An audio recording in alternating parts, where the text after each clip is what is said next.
So what a journey we had today. So we went from social games, creating new models of society, make the audience interactivists, empower them, to social media and all the struggles, challenges and advantages theater live productions in social media have. So that was, for me, it was really interesting. I could have chatted like for days with our panelists, and I'm thrilled to have a third panel with equally great experts talking. So you can look forward to it. It will be fantastic. But I leave now the word to the head of programming and project leader, Dirk Neldner. Yeah, thank you, Paula. And yeah, it was really an amazing day and a long day as well. And now we are facing another highlight. And it is, in a way, the circle of the day will close with that evening panel. In the morning, we discussed how to playful involve people into games that they get co-creators and could test what new models for our societies would be available. And tonight we will continue that, but now in huge installations. We will talk about utopias, but also dystopias. And that is very well connected then with our theme of hope for the 2 days conference. So I'm looking very much forward to getting wonderful inspirations. We have this time 4 artistic groups with us, and Paula will introduce you to our first panel speaker. Thank you, Dirk. Yeah, that's something I was really looking forward to, because yeah, I'm overjoyed to present you 2 exceptional and I think quite radical artists as our next speakers. The duo Nilsson Eicke. These 2 started working together in 2013, so it has been quite a while. They create immersive worlds, for example, for the Schaubühne in Berlin, the Berliner Ensemble, and other top-class theaters in Germany and Austria. For their large-scale installations, they turn entire buildings upside down and redecorate them. And at times have the cast live and perform there over weeks.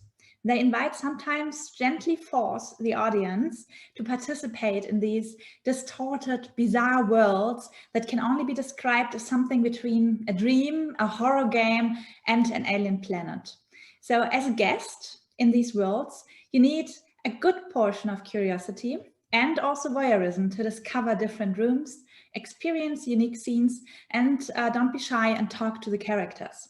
Today, Theda and Julian will tell us more about 2 of their projects and how they use narrative tools to create them. So a very warm welcome to you, Theda and Julian Nilsson Eicke. Hello, hi. Hi. Hi, this is Theda Nilsson. I'm Julian Eicke. We are Nilsson Eicke, and we are very happy that we can be here today. Normally we talk about our work in German because we produce our work in German, we think it through in German, and we also play it in German. So this is actually the first time that we talk about the whole production in English. So if I might be a little bit short of words, or if I jump over something a little bit quickly, that could be the reason for that. So if I jump over something too quick, please make a note for later for the discussion. As Paula, thank you, as you introduced us so nicely. We work since 2004. Our first production was 2014 in Schaubühne in Berlin. It was called Meet. And since then we have created not only large-scale installations, because to simplify our work a little bit, we can say that we have 2 main narrative tools.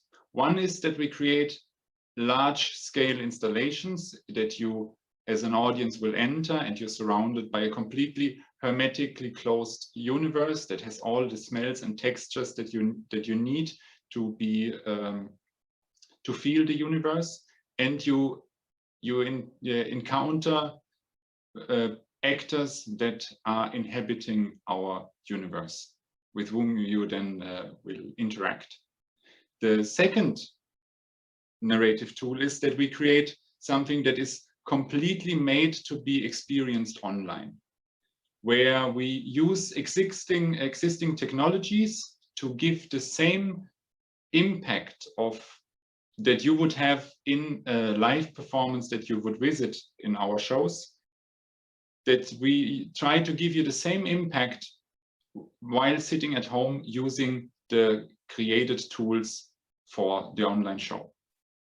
I will talk, we will show two works today, one of each category, and I will start now with sharing my screen.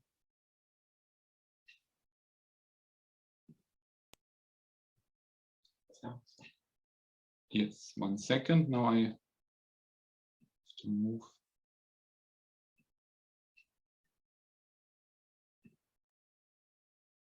So,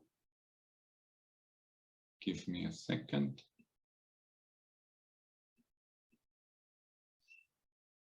Die Valkyrie was created for Schauspiel Köln in 2020.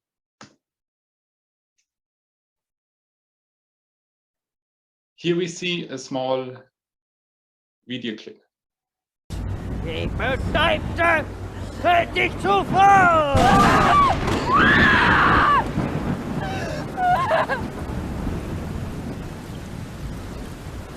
Ein Nielsson! Ein Nielsson wächst dir im Schoße! Ein Nielsson wächst dir im Schoße!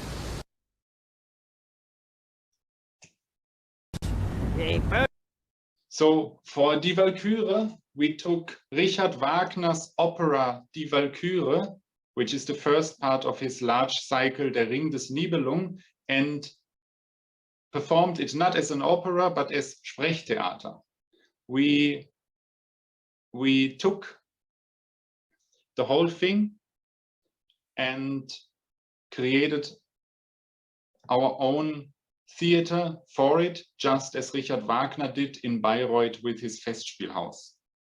Richard Wagner and the whole Wagner clan are still very, very controversial, but his work has been played ever since in all over the world quite frequently.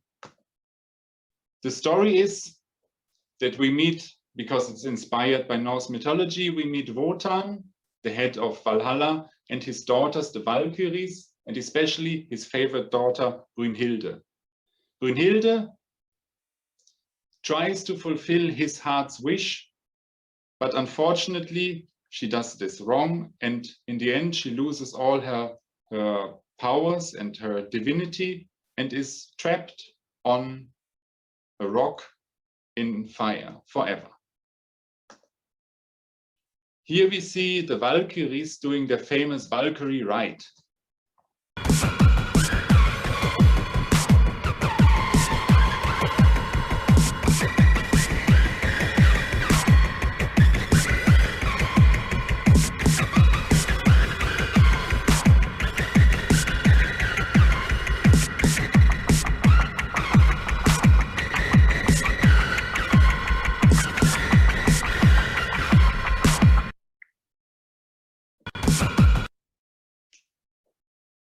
Sorry. The venue at Offenbachplatz in Köln is one of the 3 main playing spaces that Schauspiel Köln has to offer. As you can see, it is quite a neutral theater space that is very well equipped with technique to house all kinds of productions. As I said before, we decided to build our own Festspielhaus to perform on stage the opera or the libretto of Die Valkyrie as a Sprechtheater. Here you can see a picture of the inside of the auditorium, and in the following you will see a small clip of the stage. We hear in the 3rd act the Valkyries at the Valkyrie Rock, Brünnhilde and Sieglinde. Sieglinde is not feeling very well.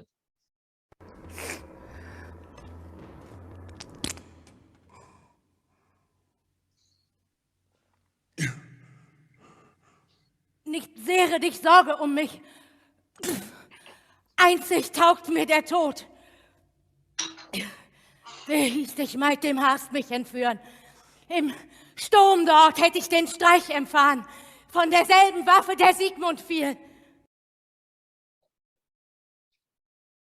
And not only did we play in the main room with the stage, but we created a whole bigger piece in which the Valkyrie took place. And that whole thing was collected by a frame story.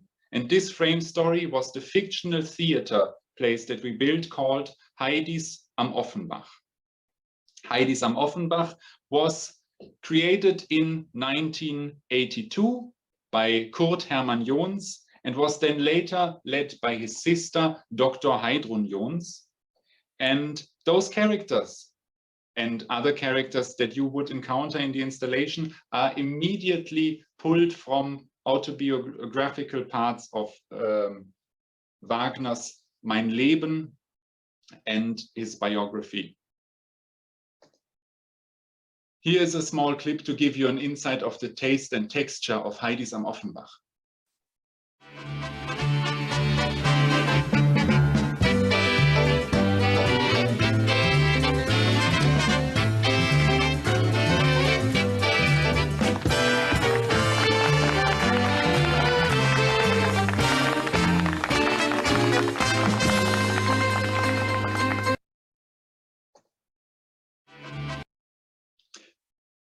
In this frame story that I just talked about, in this Heidi's am Offenbach, 30 actors played on what we call two-layer acting.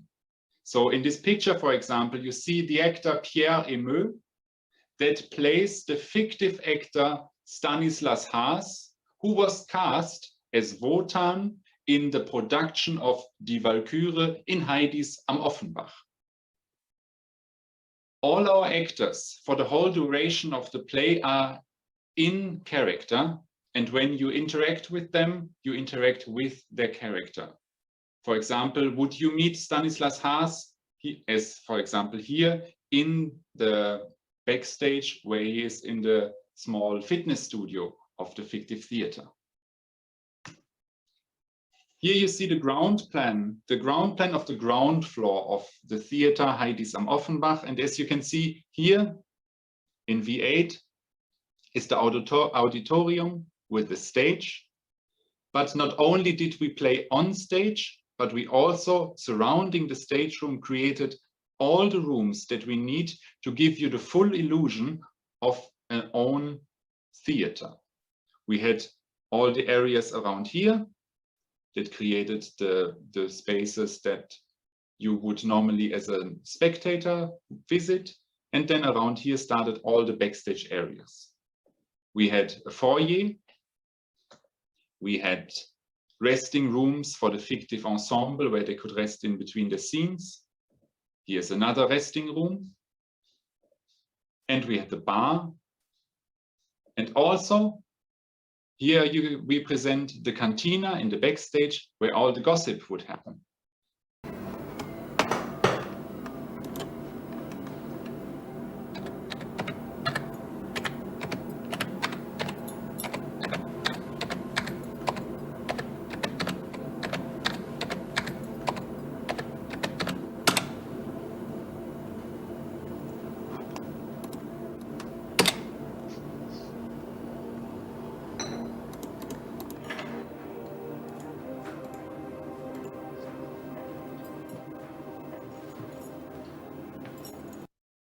That was the head dramaturg of the fictive theater, and she was not very successful with the internet connection.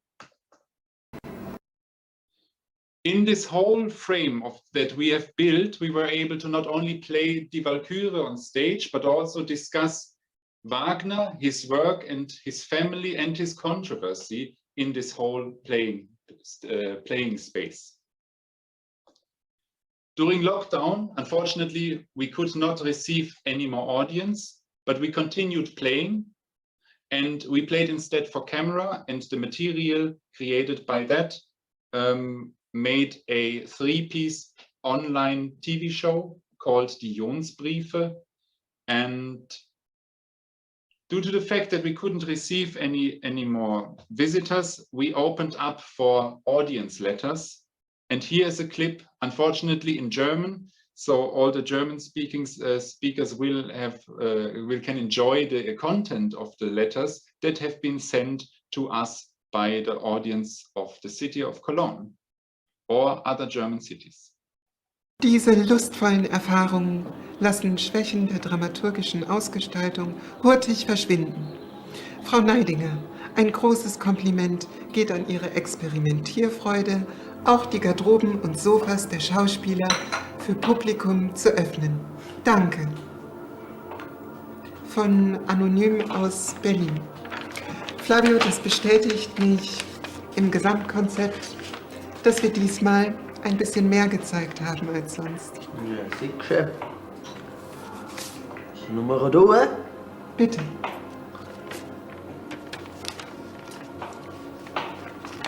Etwas kürzer gefasst, die liebe Julia.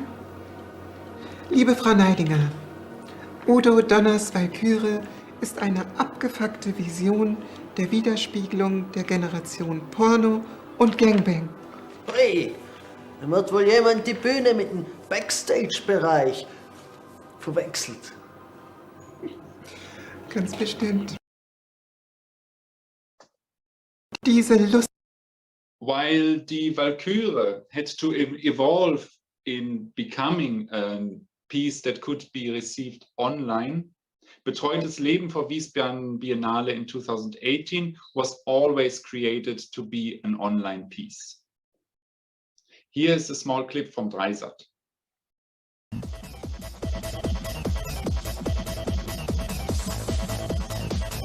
Die Künstler haben es sich in der City-Passage häuslich gemacht.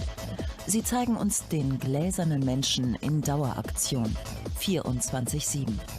Immer präsent auf Instagram, YouTube und Co. Vom Schminktutorial bis zur lebensnotwendigen Nahrungsaufnahme. Reales Leben oder Theater. Ich glaube, was uns sehr wichtig ist, ist eigentlich immer ein Zugang zum Spielerischen und ein Zugang auch zum Theatralen. Ich denke, die ganze City-Passage ist doch relativ theatral angelegt, auch wenn vieles davon installativ ist oder auch Videoarbeiten dabei sind, ist es doch, glaube ich, wenn man ganz genau hinguckt, ist der Zugang doch immer ein sehr theatraler und ein sehr spielerischer, mit dem wir arbeiten und trotzdem natürlich, wie man das bei Shakespeare lernt, es gibt kaum etwas so Ernstes wie das Spiel. Was bleibt vom Spiel? Ein zwiespältiges Gefühl. Einfache Aussagen treffen hier auf komplexe Spielszenarien. We are sorry, of course, for all the German content. This was TV visiting us in our installation that played long durational in City Passagen in Wiesbaden, and also the head of the festival, Maria Magdalena Ludewig, was talking about our piece and the other pieces that were placed within the festival. There is a text uploaded in English. There is a text uploaded in English that describes the whole experience of this piece from an audience perspective, and it's worth reading if you're interested in this production.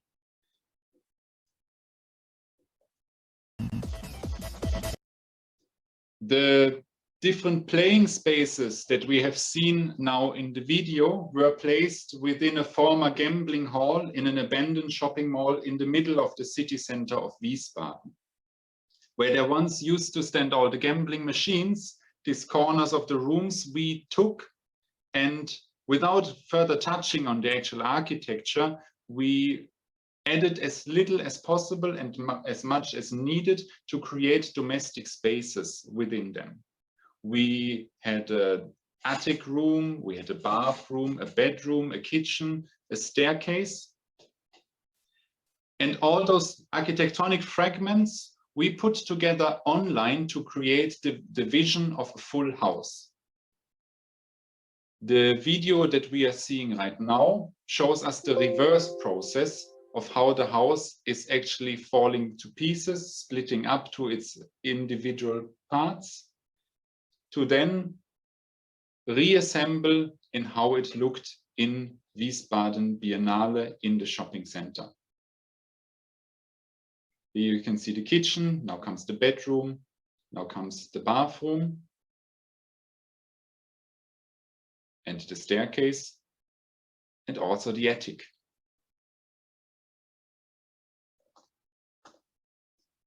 In this picture, you see on the left-hand side the bedroom of the house.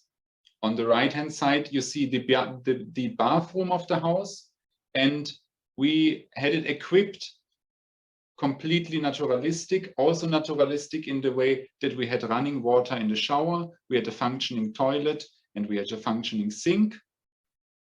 Because we were playing 11 days and nights, we were playing and streaming constantly for the whole time. So we would not leave the installation, and we were completely confined in this small studio that we built. The streaming took place via for this purpose built online platform, where you can see here with a streaming window underneath are smaller streaming windows where you could choose the different rooms of the fictive house. On the left-hand side, there would be the floor plan pop out. That is an interactive floor plan where you can see how the house is actually built, and you can press the individual cameras to choose the angle that you want to take. On the right-hand side is a chat. This chat would always be the way for the user to interact with us, but there would also be the way of calling us or sending us an email. And this web page with the chat was always administered by the performers within the installation.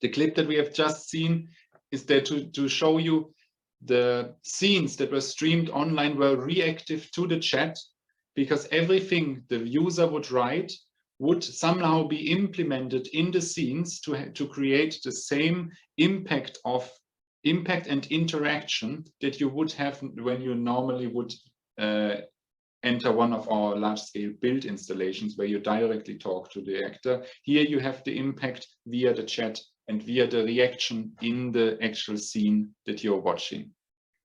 While this is the view for the user at home, here comes now the same scene from the inside of the installation, where you can also see what happened parallelly, how other scenes were just ended and the actors would change, how we would give inputs via the master microphone.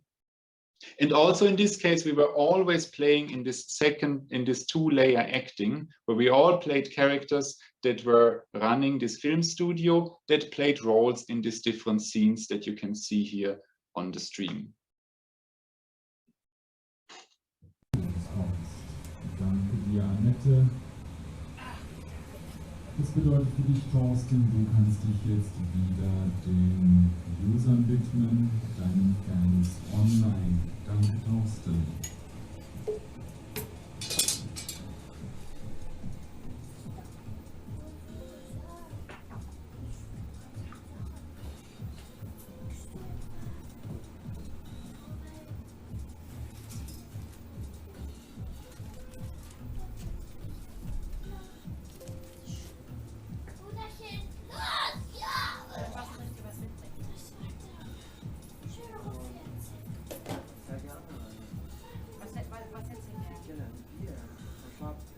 Und Denise, nun ist es Zeit, unseren Freunden, unseren Nutzern aus Bruno gute Nacht zu sagen, weil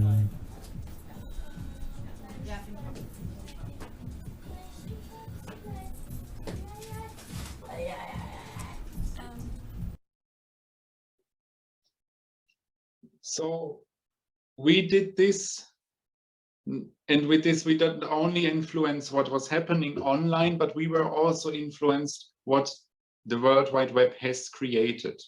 Because this whole piece, Betreutes Leben, was based on the novel called Assisted Living by Nicanor Teratologen that was published in 1999. It's a Swedish author under pseudonym. And it was hailed as the new voice of Swedish literature.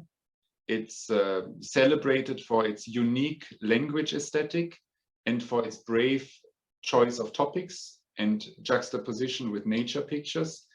And many of the Swedish writers were in the running of if they were behind this pseudonym, until it was actually found out that a very young and not well-known Niklas Lundqvist was the author of this novel. All fine, all good, until 2000, was it 2002? Yes, yeah. 2002, a journalist wants to have found out, or we assume that it is so, that a journalist found out that Niklas Lundqvist is not only responsible for this very, very interesting and brave novel, but also for the content created under the pseudonym Etzelino on the Flashback Internet Forum, where similar right-wing beliefs and other questionable thoughts are published.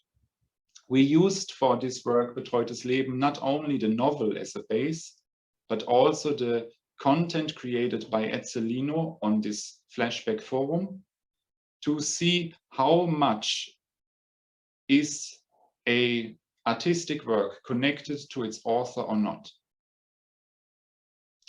That was so far from us, and we are looking forward to the questions later. Thank you so much. Thank you so much. That was incredible. I really loved your presentation. Thank you. I could dive right into the questions, but I'd rather go like 4 minutes earlier to the next presentation.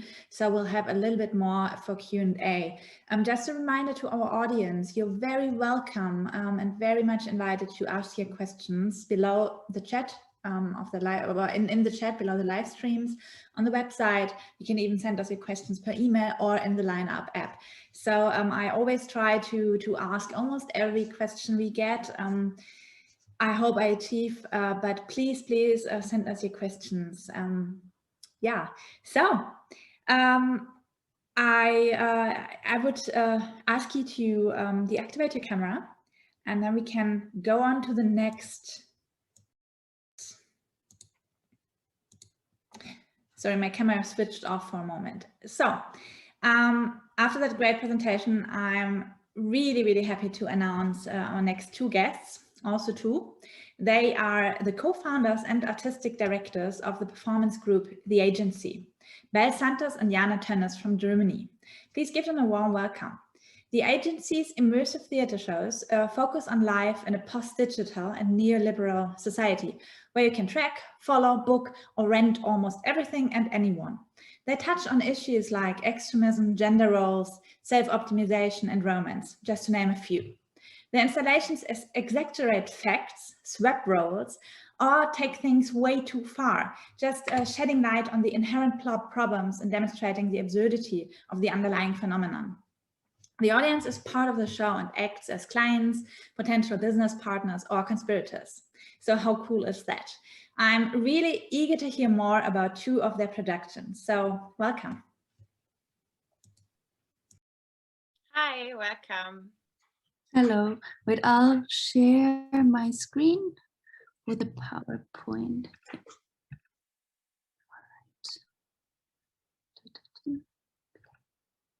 Yeah, can you see this now? Okay. Hello, my name is Belle Santos and I'm one of the artistic directors of the agency. And my name is Yana Thönnes and I'm also part of the artistic direction of the agency. Today we will introduce the agency to you and we'll give you an insight into our artistic process and strategy and present two of our works in more detail. The agency is a performance group which was founded by the two of us and our collaborators and agency members Rahel Spörer and Magdalena Emmerich in 2015. And the two of us are representing the group today in this panel discussion. The agency experiments immersively with the manifestations of neoliberalism. In our performances, audience members are gently involved, for example, as customers of a specific service, like in Quality Time, which you can see here on the right on the screen, where you can rent a boy in care acting as your father, son, or boyfriend for an individual 30-minute encounter. Or you could be involved as a satellite in the coaching Love Fiction, exploring future practices of intimacy, sexuality, and relationships. You can see we like to use easy access formats everyone knows, such as being a customer or a client, a workshop participant, a visitor of a club or a potential member.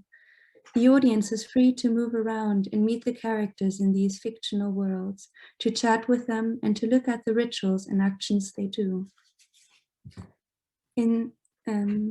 Often we create personal check-in situations for every audience member to guide them into the fiction. In these immersive settings, we are interested in the subversive options of agency you can have as an audience member or as a performer. Interests we circulate around are questions such as how are our desires, our feelings, our identities and political movements formed in the post-digital age? And how is it possible under these conditions to create counter-emotions, counter-identity, counter-movements? How are emotions produced?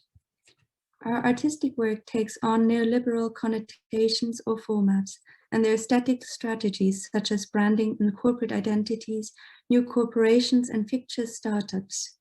The way we overturn the institutionalized technologies of the self in a critically affirmative way. E.g., we arrange a setting of a date-like interaction with a professional so-called lover as a simulation, in which the audience member isn't sure if the romance is real or more than real, and struggle for a utopian potential from a queer feminist perspective. We will now take a closer look at two of our works, Medusa Bionic Rise and Boy Space, and we'll start with a short video introduction. So Stefan will now present the videos. I'll just stop the screen share. So this one will be the video of Medusa Bionic Rise. Ah, shit. Sorry. How do I leave screen share? There's a button down there, Belle, I think. Yeah, I'm not finding my mouse anymore. Oh no. Yeah, I can't access it somehow. Oh no. Sorry. Here, okay. Sorry, now I can.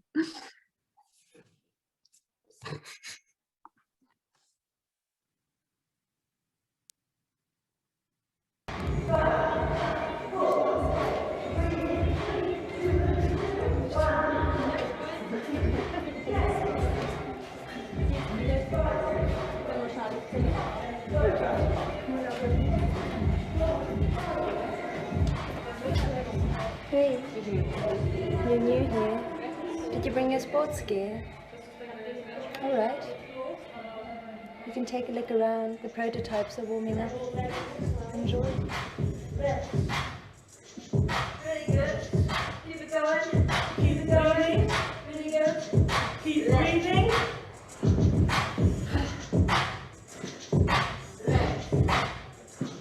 And focus. Focus. 4, 3, 2, 1, 1, and 6.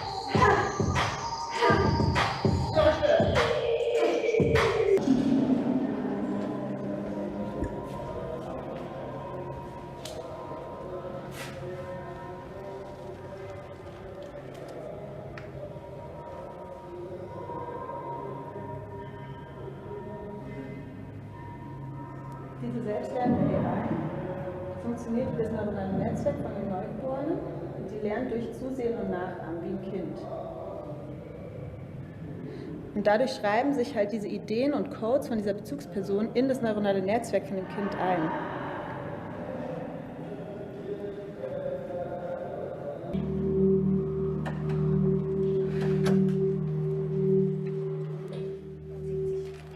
Und dieser Vorfall versetzte damals die Leute in Svarc in großen Schrecken, denn das fand man unnatürlich. Und nur aus einem solch unnatürlich gelegten Ei schlüpft ein Basilisk. Das Monströse, das man aus diesem Ei erwartete, sollte nicht besonders groß, aber umso schrecklicher sein als andere Ungeheuer. Ein Tier, halb Hahn, halb Schlange, dessen Blick genügt, um dich zu töten. Du bist viel durchsichtiger, als ich gedacht habe. Auch erzählt man sich, dass das Gras, über das der Basilisk hinwegschreitet, augenblicklich verdorrt.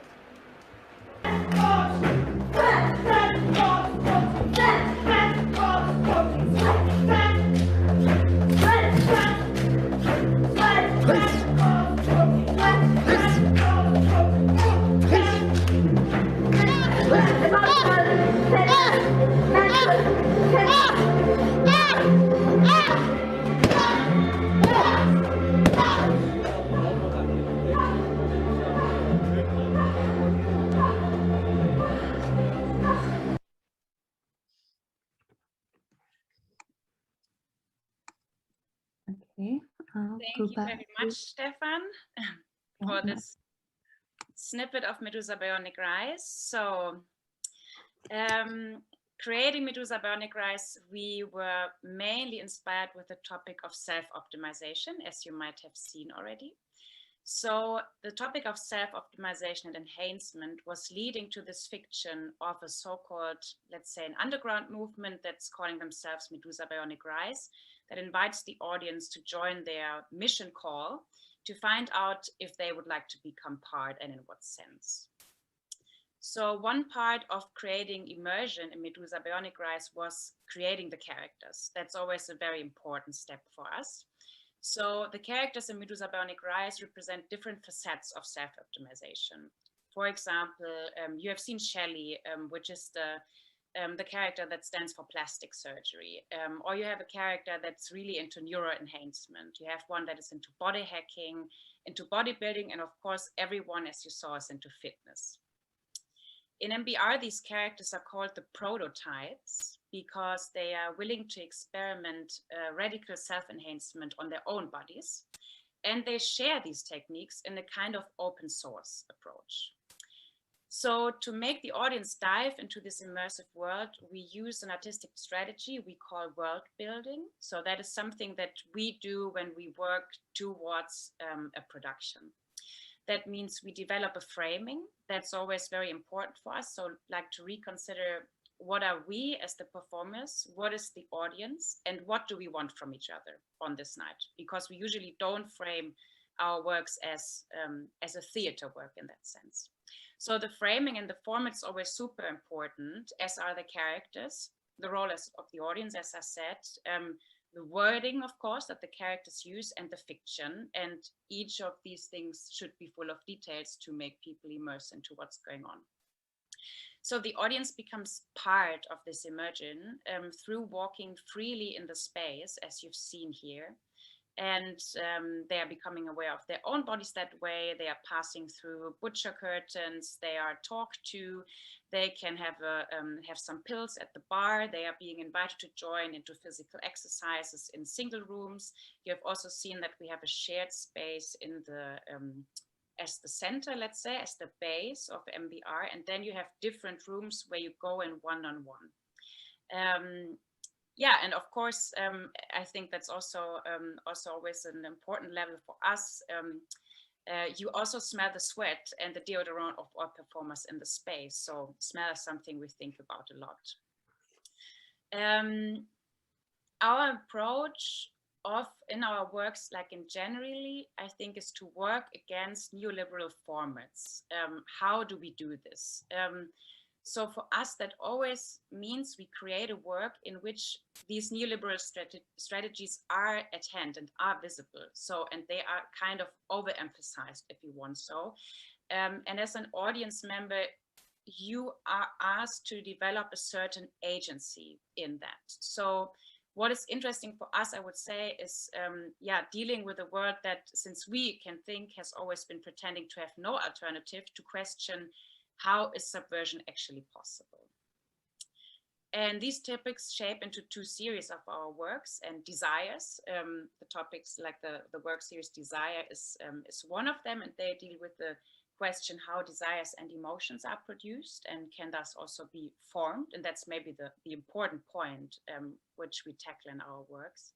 And the other series we have is called Movements, dealing with the possibilities of political agency and community building. So Medusa Burning Rice, which you've just seen, is part of the Movement series.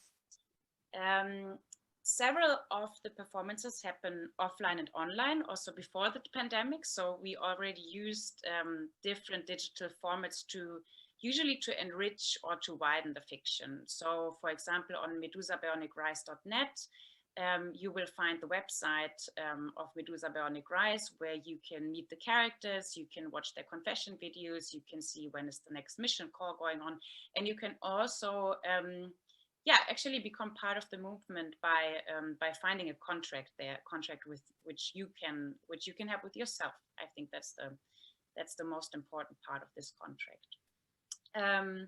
And this online, this like partly online work brings us to our next piece we would like to show to you today, which is called Boys Space. And in contrast to Medusa Burning Rice, this is happening entirely online. Stefan, could we have the Boys Space video, please?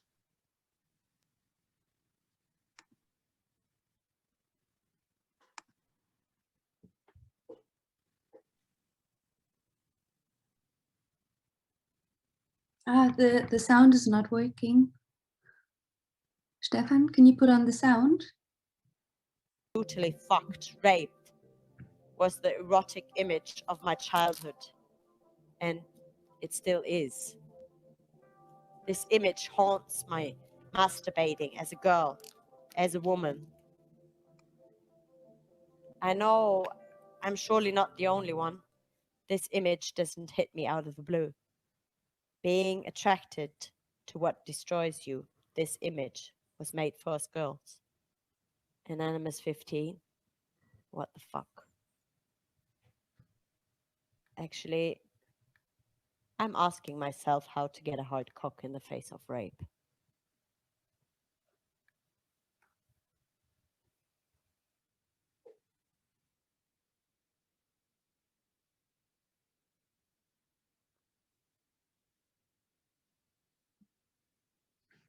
Thank you. Stop. He's standing right in front of you. Now, you can leave yourself behind and let your character enter your body. Invite him. Leave your identity behind.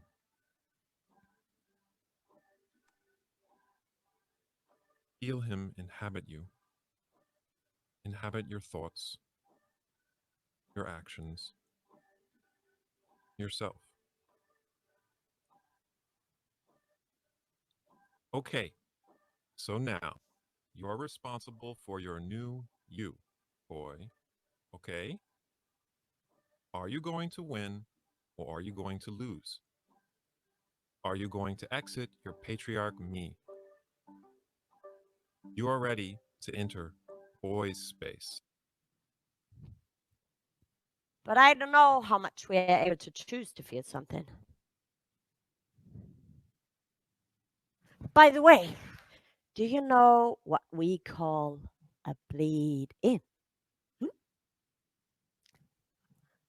You have to know that when you want to enjoy boys' space. A bleed in occurs when the player's emotional state, their personal or political view, has an effect on the character they're inhabiting.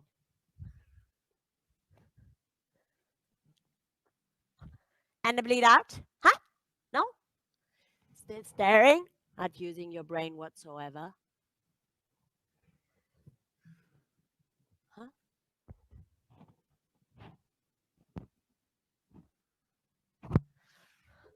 I am you serious. Hi, you serious. I am an addicted winner of the patriarchy. I am the patriarch me, and I am ready to exit. Hi, noobs. Hi, noobs. Noobie Hey, noobs. Hello. Hello. We mister. appreciate your fierceness and your strength to acknowledge how weak every one of us is. We acknowledge that we are powerless against patriarchy and that we can no longer master our lives. We came to the belief that only a movement greater than ourselves can show us another option for our lives. We are ready to exit the patriarchy. We are ready to make a thorough inventory of our fucked up interior selves. The good thing about the internet is that it creates communities for all kinds of people. And the bad thing about the internet is that it creates communities for all kinds of people.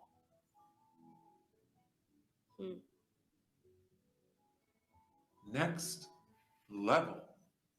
Meeting the final enemy. Oh, no. Entering No. now. Oh. Oh. Boys, this is an emergency. Boy Space got hacked. In front of your screens, close your eyes. Noobs, close your eyes.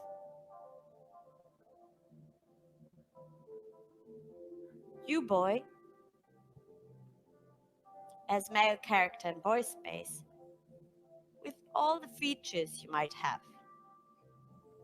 Imagine you become a girl now. So what's your biggest fear, Katrin? Anonymous 15, being raped, I guess. You? Anonymous 34, yes, being raped, indeed. But there's something tricky about it. I'm not sure where I got these pictures from. It must be a crude mixture of a bit of a Catholicism, of books and TV shows, and the talk other kids probably, or our neighbors. This picture of witches tied together, tortured and burned, that's the image that aroused my first desire as a little girl. The idea of being besieged, pestered and plagued, being brutally fucked, raped, was the erotic image of my childhood. And it still is. This image haunts my masturbating as a girl, as a woman. I know I'm surely not the only one. This image doesn't hit me out of the blue. Being attracted to what destroys you, this image was made for us girls. Anonymous 15, what the fuck? Actually, I'm asking myself how to get a hard cock in the face of rape.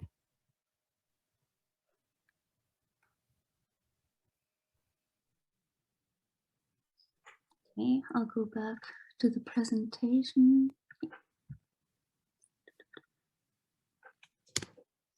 Yeah, so now you got to see a few excerpts from Boy Space, which was a fully online piece. Originally, we made it for a live audience in Munich, but then when being invited on a guest performance during the Corona pandemic, we decided to adapt it completely to the online version, which was now in the video. Boy Space is part of our cycle New Men's Movement. Here we looked at the connections between patriarchal masculinity and right-wing thinking in the post-digital age. Questions that were leading our research were, for example, How is extremist radicalization promoted by filter bubbles and echo chambers? How do algorithms reinforce discrimination? To what extent are ideas from digital spaces, such as the image board, 4chan, or Breitbart News involved in the emergence and exercise of online and offline violence? In Boy Space, the second work within the cycle, we attempted to illuminate and undermine the role of masculinity in processes of radicalization. On Discord, we created the service Boy Space, which works as an alternative space to facilitate an exit from patriarchal masculinity. Herewith, Boy Space took on the form of a chat room and video game structure with the goal of exiting the patriarchy. We were also borrowing motives from self-help groups such as Alcoholics Anonymous to facilitate the exit. In Boy Space, the audience had the chance to participate in the chat room and in real life and in real time. And the performers were presented via GIFs and the voice channel. So that's what you could just see in the video now, that instead of having the live performance as you would see it in a live stream, we made everything into tiny GIFs where we recorded the performers and the different gestures they were doing during the performance and placed them into the digital space of an underground garage and made GIFs out of that. And all the script was shared via the voice channel the audience could be connected to. In two parts of the piece, the audience was split into smaller groups and dropped into a video call room in which they could meet the boys from Boy Space in a more intimate environment. So that's what you can see on this image here, or the one before, that there was a video conference where the audience was then, they didn't have their cameras on, so they could only see what was happening on screen. And it was a one-on-one situation with the different characters. So when you would act as an audience member in Boy Space for this online version, that would mean that as soon as you bought your ticket, you would get an email with your male character card that you can see also in the presentation now. So this is like kind of a magic card, which we randomly allocated, so to keep you anonymous in the game. Means it offers you a handle and it offers you a login into Discord and into Boy Space. And it also gives you a kind of idea of what character you are going to play. Because as you kind of, maybe you got this already from the video, but the idea of Boy Space is somehow in between video game or self-help group, and the characters are meeting on Discord to play through the exit of patriarchy, and so that you can play with them, you have your character traits and your mentality on this card, so that you have a kind of idea how you want to participate or if you want to work as a troll in the evening. So within Boy Space, you will also, as a male character, get matched with an empathy partner twice in the piece. So the empathy partner function is something that is actually not regular, that's not a regular Discord tool. It just means that you're paired with another anonymous male character from the audience, and you are both led into a conversation, into confessions to one another, into making an inventory of your own experiences and behaviors. And of course, you also might experience something which our performer Heinrich Horwitz is talking about in the video before, like a bleed in or a bleed out. So of course, you as an audience member decide how much you want to play the character card, your magic card, or how much your own experiences and thoughts might go into these conversations. And I think the empathy partner is always a great tool for people to actually have this maybe nostalgic feeling of the anonymous internet. So in the development of Boy Space, we researched on phenomena such as the angry white man, of course, and their aggrieved entitlement, white supremacy, and also the so-called herbivore man, the Soshokudanshi, which is a Japanese phenomenon who are not as known as the angry white man or incels and so on. So maybe I'll give you a little hint on what that is. So we've also had a residency in Tokyo to research on that, which was great.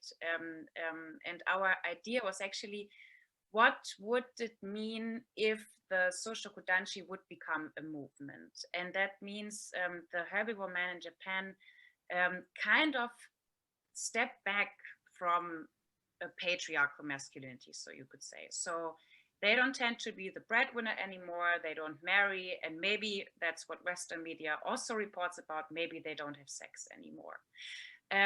Which we don't really know if that's the case or if that's the interesting part about it, but our question was really, what would it mean if this, what kind of potential is there in such a masculinity if this would be, if this would become a movement? Yeah, and I think that's it so far from us. We're looking forward to questions and to the other panelists. Mm-hmm. Thank you so much. That was really, really interesting. I learned so much. I would have loved to have like different panels with you because I already noted down like millions of questions. Just a reminder, as usual, to the audience, please send me your questions. We'll have a great Q&A. So after hearing these about these four exciting productions, we will hear more, and that will be very exciting. So I'm really, really happy to announce the following speaker. He is called David Czesienski. He's born in Berlin and studied direction at the very renowned Ernst Busch Academy of Dramatic Arts. In 2010, he co-founded the theater collective Prinzip Gonzo and is himself one of the 5 Gonzos, as the members call themselves. In their work, they mix techniques from immersive theater, large-scale installations, board games, open world simulations, and exit rooms. In their so-called sandbox game theaters, the audience becomes part of the story. Participants wander around different rooms, like as we've seen before, but they also follow individual quests. They reinvent, for example, their lives, and they can even create their own startup. Today, we will hear more about 3, I think, of these playful, dynamic, and very fun productions, and also what currencies have to do with all of that. So I'm really happy to welcome David. Hi, David. Hello, thank you, Paula, for this nice introduction, and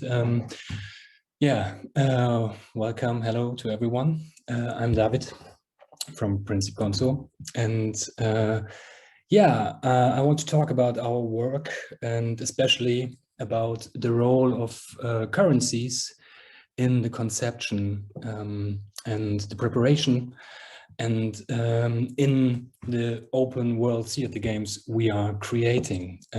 I will try to share my desktop with you and start a presentation. So that's the title. I've already said that. It's hunting, gathering, and sharing, because I don't want to talk so much about the content of our works. I really like to talk about the structure and the game mechanics we use to get the visitors to be players in our performances. I hope to give you some input and share the experience we made in creating these worlds. As you said, Paula, there will be 3 exemplary projects. The first one is Game of Life, or Spiel des Lebens, which we made 2014. The second one is Monipolo 1, we made in 2016. And the last one is Fleck und Frevel, which was an adaptation of Dostoevsky's novel Crime and Punishment, and we realized that in 2018. So a few words about Prinzip Gonzo. We are a Berlin-based theater group, and we are 5: Alida Breitag, Olle Münster, Robert Hartmann, Tim Tondorf, and myself, David Czesienski. And we are working together since 2010, and we are creating, as I said, open world theater games, but we're doing stage directing as well. And since 2014, since Game of Life, we are producing sandbox open world theater games. Therefore, we were collaborating with a lot of artists and performers, but I have to mention 5 of them because they were very important in creating these worlds. The first one is Markus Schubert. He's a software developer, and he will talk tomorrow here at the Hope Conference at 5:30 about the very powerful tool or the application Toto he programmed, which you can use to create your own online games or create audio walks with a game frame. So you should listen to that if you can. And then there are Thea Hoffmann-Axthelm, Hanna Czerwinski, Antonia Bitter, and Moritz Schulze. They're very important for our scenography and design. All of us, we are performing as well when we are creating open world games. I'm talking about open world games, and maybe we have a little different approach because we are not very, or we work anti-illusionist, so we are not creating worlds that try to seem like they are perfect, but where the game is staged and the visitor becomes a player, and the interaction or the action has consequences on these worlds. So by playing, the world is created. And so I will refer to us when we perform as performers and to the visitors as players, because we see our audience as players, and we want to give them the opportunity to explore on their own, to interact with us as performers, but to construct the world with us. So we try to avoid frustrating moments where you have to find one solution to a very specific riddle to unlock the next event, and give instead powerful tools or tools to the players that they can create on their own and change the world they are not visiting, but they are playing in.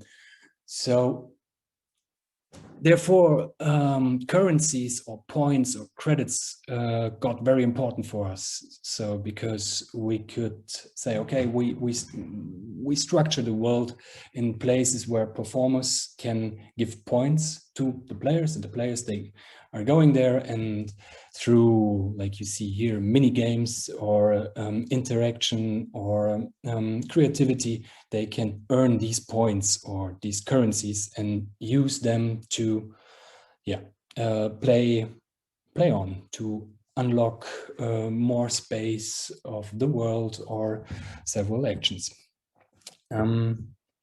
So like this, we had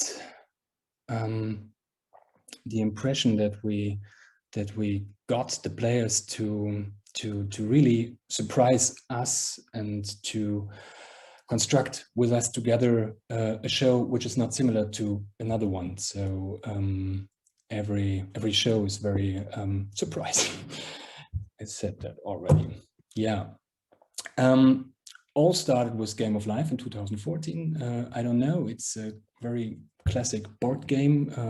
Maybe you know the Wheel of Fortune, which is a trademark of this board game series. And for those who are not familiar with it, it's more or less what the name is. So you were born and you have to play your life, and in the end, the one who's having who's having most of the money is winning. So it's quite a very naive praise song of early capitalism. And we took that and we thought, okay, it would be interesting to transfer that to a theater world where everybody, every player can play a second life or another life. And we we're creating a space with 18 rooms and 25 performers. And I will, oh no, Stefan, you have to show video A, please. And yeah, I will talk while the video is running. So yeah, here's some footage of Game of Life.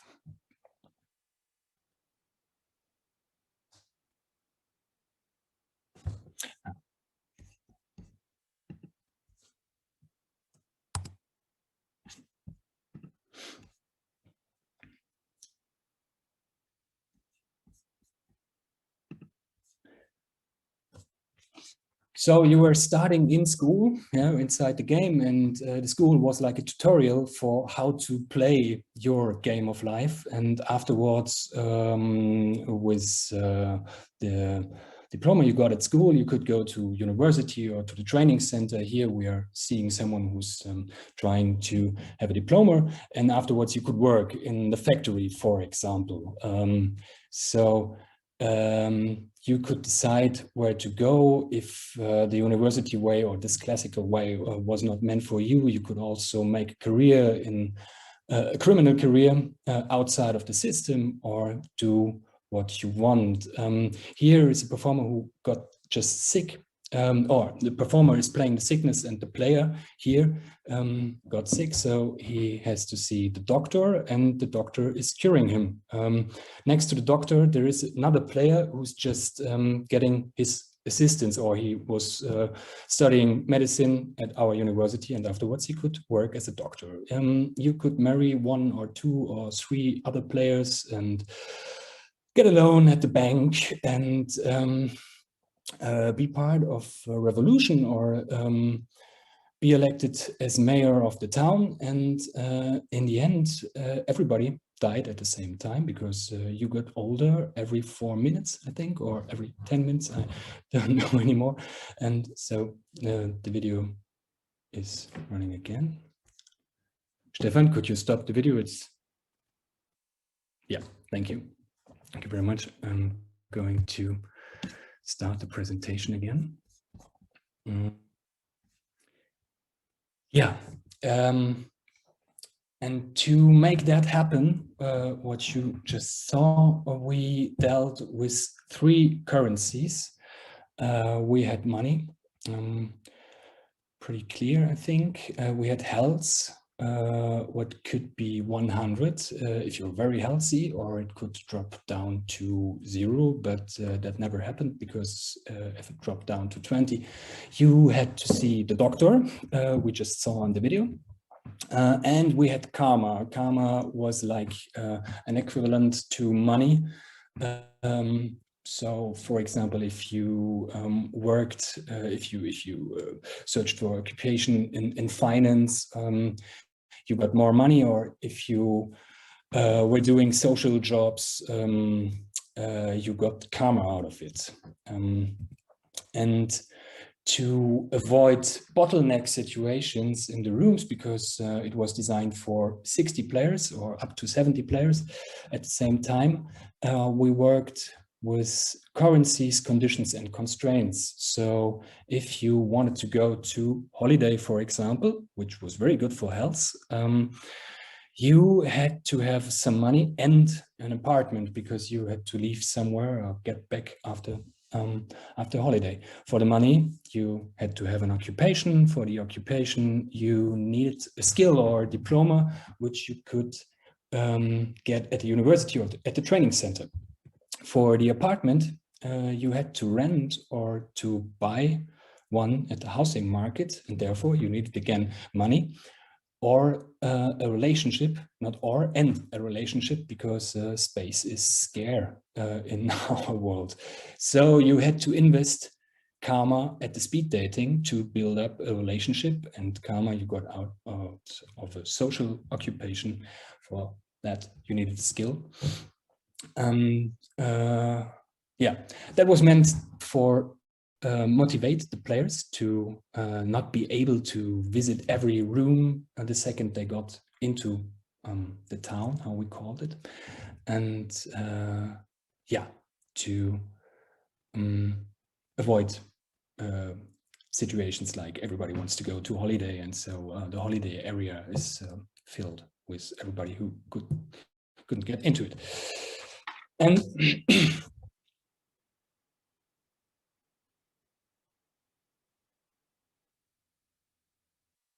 yeah, I am.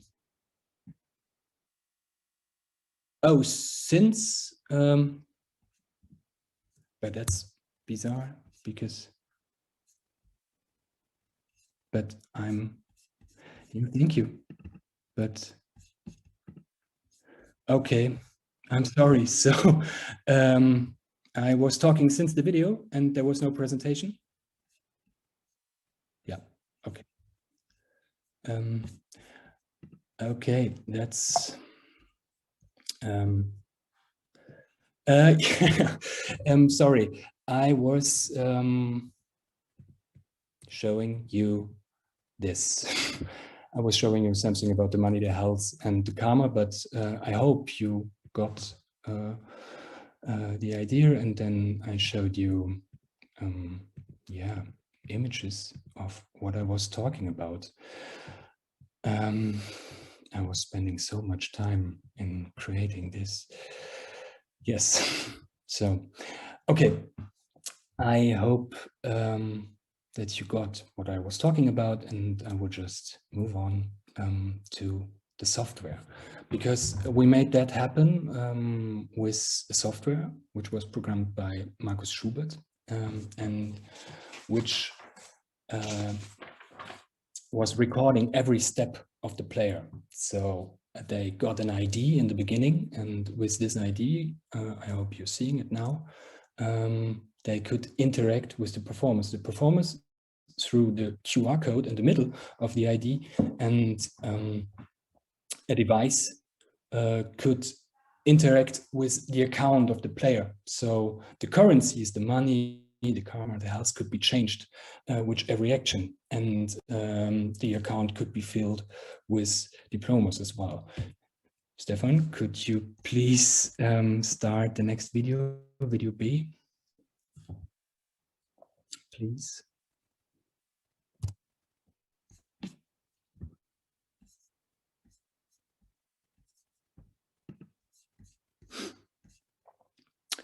Yeah, sorry, I'm not seeing the video. I hope you do. Yeah, there is the video. So this is a moment in a school where everybody was told about how to use their ID. In the beginning, you had some money dependent on chance. Maybe you were rich or you were poor. And afterwards, you could just fill your account by several actions. So, for example, we have the university again. In the university, you were making diploma, and the diploma was enregistered in your account. So we as performers could see, you were studying psychology, for example. Which was very interesting and worked very well, was that we counter-valued the currencies. So the money in the game could be used at the bar to have real drinks. So at a certain age. So you had to be 18 in the game to drink. And we had a formula which took the three figures of our currencies. You can stop the video, please, Stefan. Thank you. And this formula could calculate the main score, and with this score, which was displayed at the ranking we just saw, you could compare to other players. So I will try again to invite you into my keynote presentation. So I hope, sorry, I hope you see what I am seeing.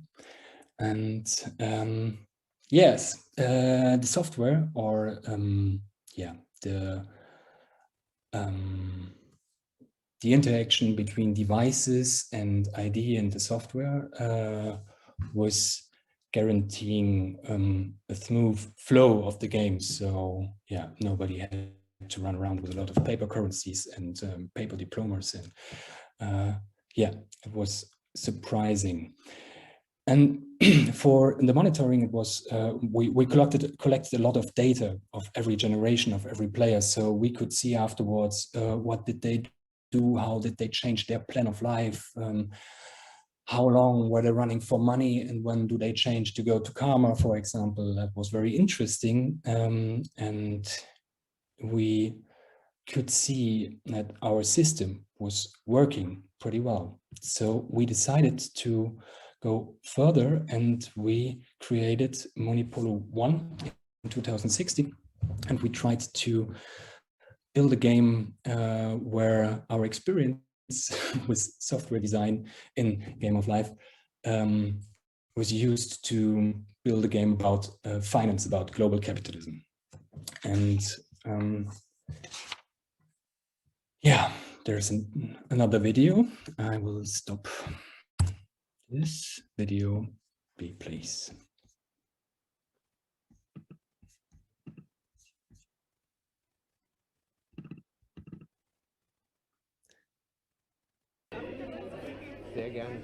There you see the players entering the space, and we bought that into an old supermarket, an old Kaiser's. And yeah, the idea was that that ludic drive is deeply incorporated in the structure of modern capitalism, and that there is no such thing as the free market, but there is a very strict set of rules which is governing the whole game outside. So we tried to build a game which is describing the game we are all playing. And there, for example, you can see now we had again a holiday section, and I will talk about that later.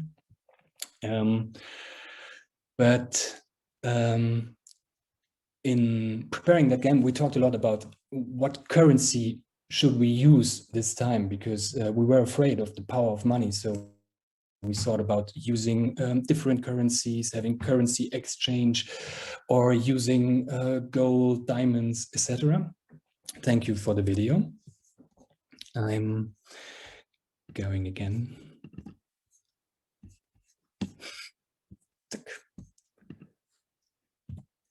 And finally, we tried to create a situation where we wanted to avoid that every player is going on their own and everybody's just trying to get the richest person in the game to win the game. So we said that there is a player, and the player can't get any currencies on his own, but he can just earn skills.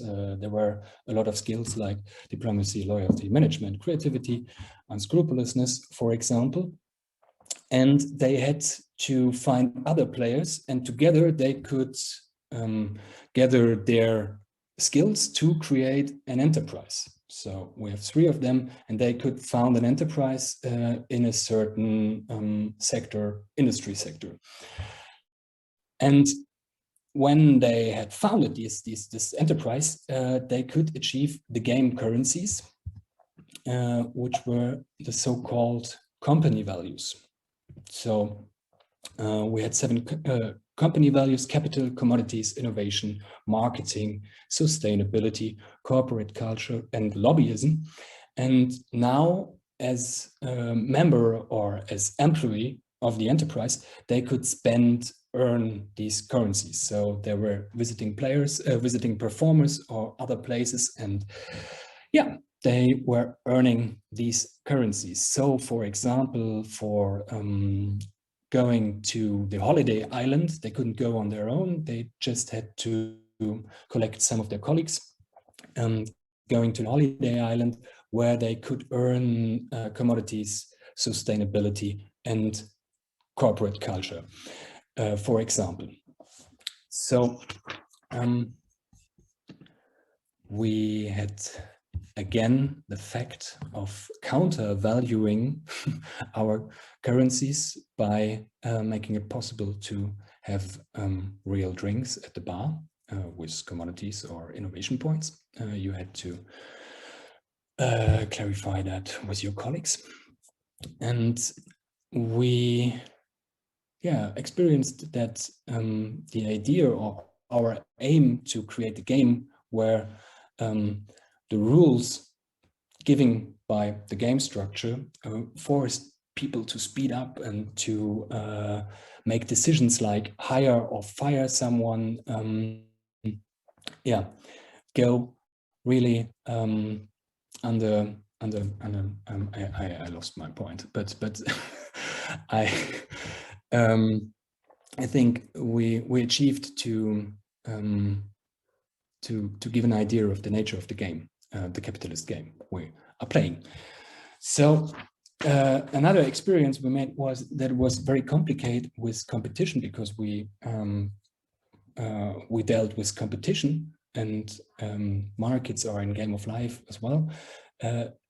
It makes it very hard to implement bigger stories into the game, because people are in the rush, and they're very speed, and this speed goes versus the patience to listen to something. So for the last project I'm talking about, Fleck und Frevel, we made in 2018, which was, as I said, an adaptation of the novel Crime and Punishment of Dostoevsky. We tried to combine our experiences we made before and try to implement our experience with currencies into a world where there was much more story or much more theater, we can say. So let's see the last video, please, Stefan.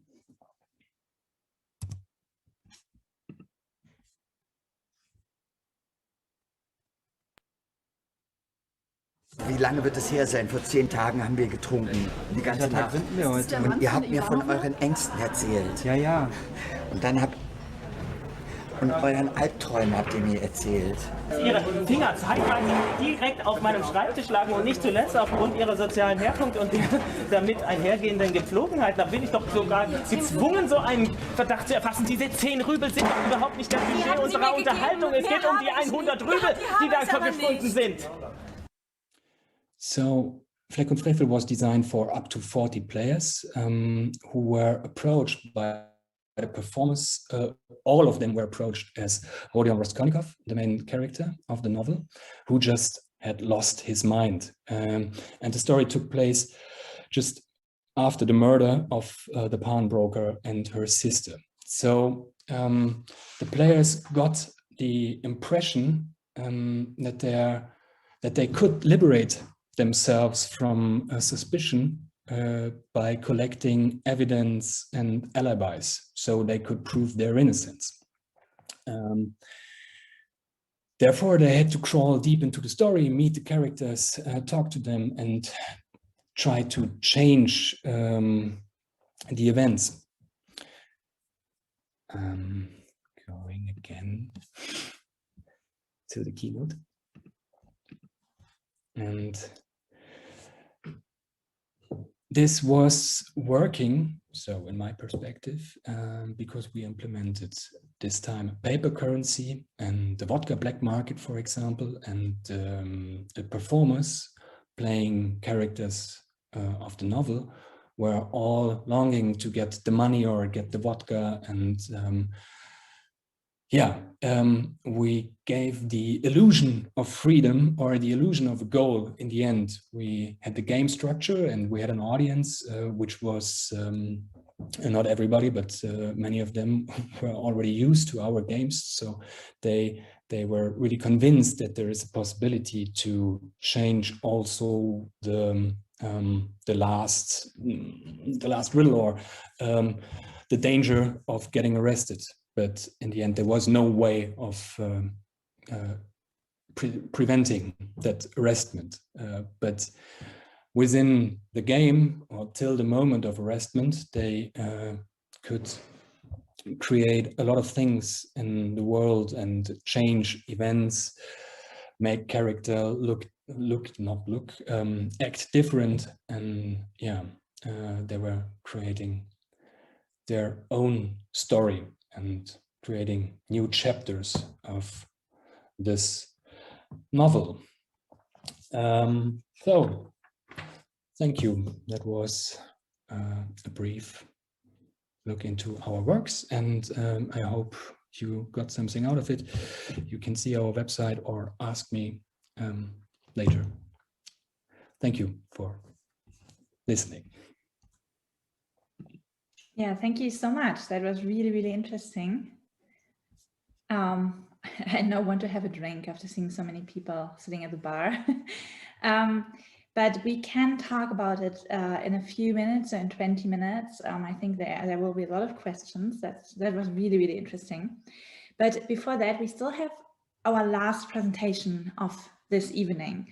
And I'm really happy because this presentation, or this project we will hear about, reminds us all of this conference name and motto, hope.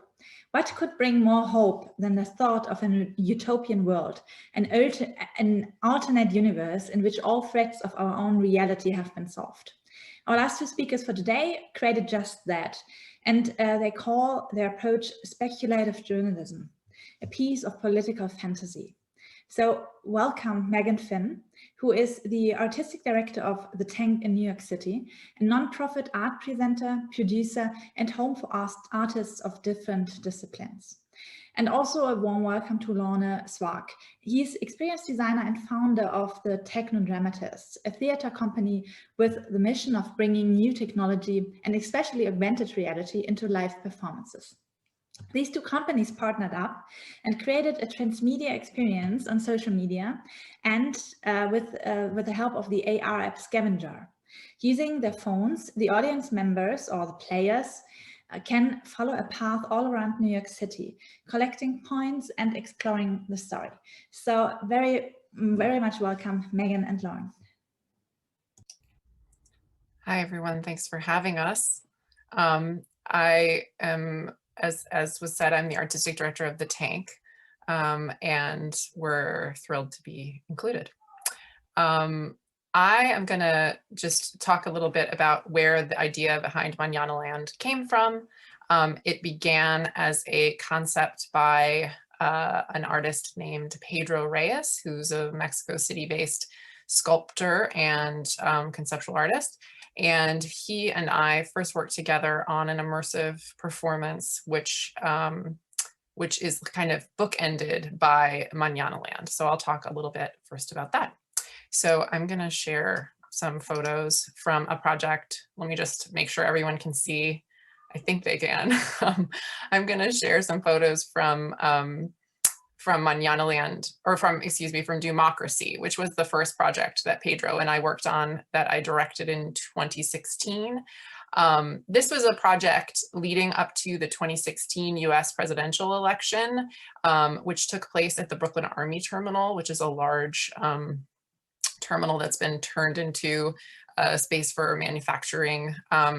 But we had 50,000 square feet and did a 14-room immersive political haunted house where each room was its own political nightmare. So when guests arrived, they entered into the main space of the Army Terminal and found themselves with a Statue of Liberty as a Trojan horse, which was designed by Pedro, which was the first bit. And audience members of 12 went into the experience. They loaded into a van and were driven to another part of the terminal where they were asked to come out of the vehicles by police in full riot gear, and were interrogated in a dark room, and then to kind of explore themes of police brutality and the conversations around ICE Immigration and Customs Enforcement in the United States. Then they were brought into the voting booth where they were given an opportunity to vote, but soon as they turned a corner, found that their votes were being shredded, and they were invited into a living room party where they were sold guns, a waiting room at a hospital where they were approached by a woman who was addicted to opioids, and some of them went through the doctor's office where they were prescribed opioids. We explored a very bizarre scene about childhood obesity. People were invited into a cocktail party where they either were guests or ended up serving. So they had a different experience depending. We explored violence in schools in the United States with the school shootings and canned air, abortion, global warming. We did a VR experience where you experienced a national park in the United States in VR, and then were interrupted by kind of bizarre characters that in a scary, torturous scene. And we looked at, we talked about drone warfare in one of the final scenes. And then the audience was invited at the end to either choose to go through a door that either said Hillary or Trump. And then the audience played a soccer game with the globe that ended in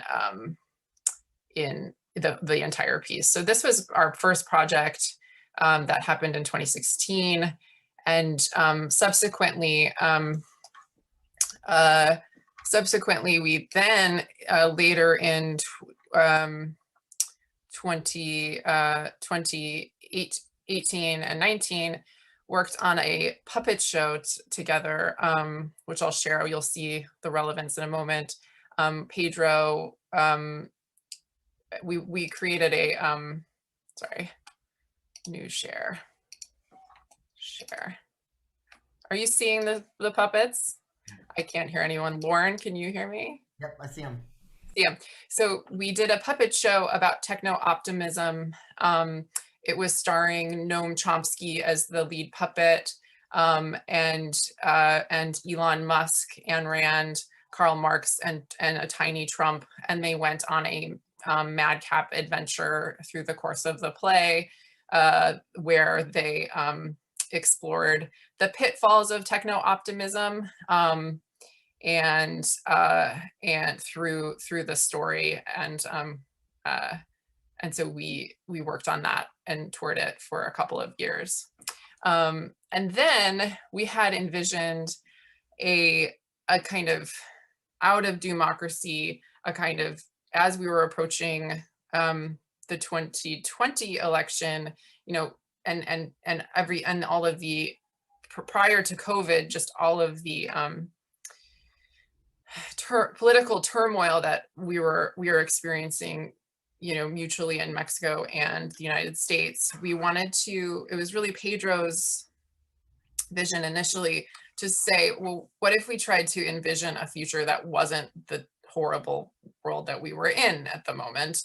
And instead, what would it look like to envision a future beyond the political and social turmoil that we were in the immediate? So we, both of us worked for over a year on the concept for an immersive experience called Mañana Land, which would invite the audience into a almost like sideshow carnival, where each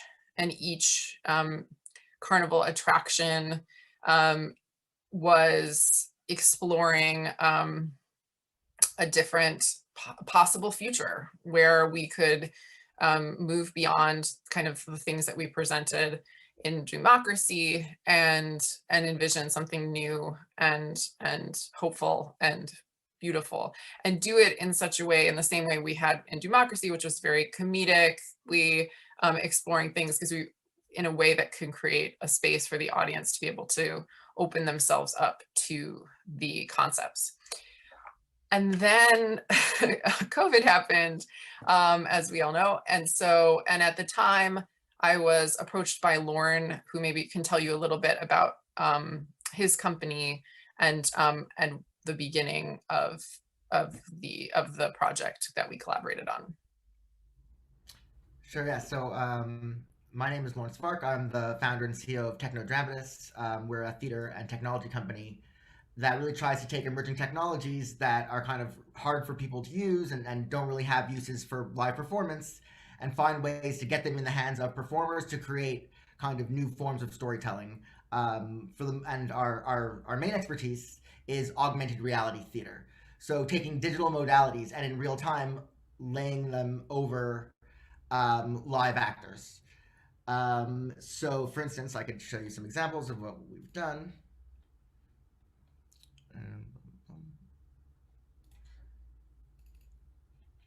And so here, for example, we have a live actor on stage interacting with two 3D animated children. So the 3D animated children are talking and moving and interacting while the live actor can interact with them, which creates kind of a whole new sense of reality. Or another scene here, for instance, these two characters are lovers and they're trying to get together, but a third person in their love triangle is building a virtual brick wall between them, which you could see in this photo here. Or another version here where we have a giant virtual suitcase which is getting packed and then swallows up the performer. We also do a lot with motion capture. So here is our motion capture app, We Are Live, and this performer played every single part in Shakespeare's A Comedy of Errors, with different 3D masks getting projected on top of her that she was completely controlling with her facial movement. And here's another example of that, where this is autocorrect with a K. It's our augmented reality improv team. So she's controlling that robot with her face in real time. So we do projects like this, and then the pandemic happened, and suddenly we weren't really sure what to do. I think like most folks at this festival.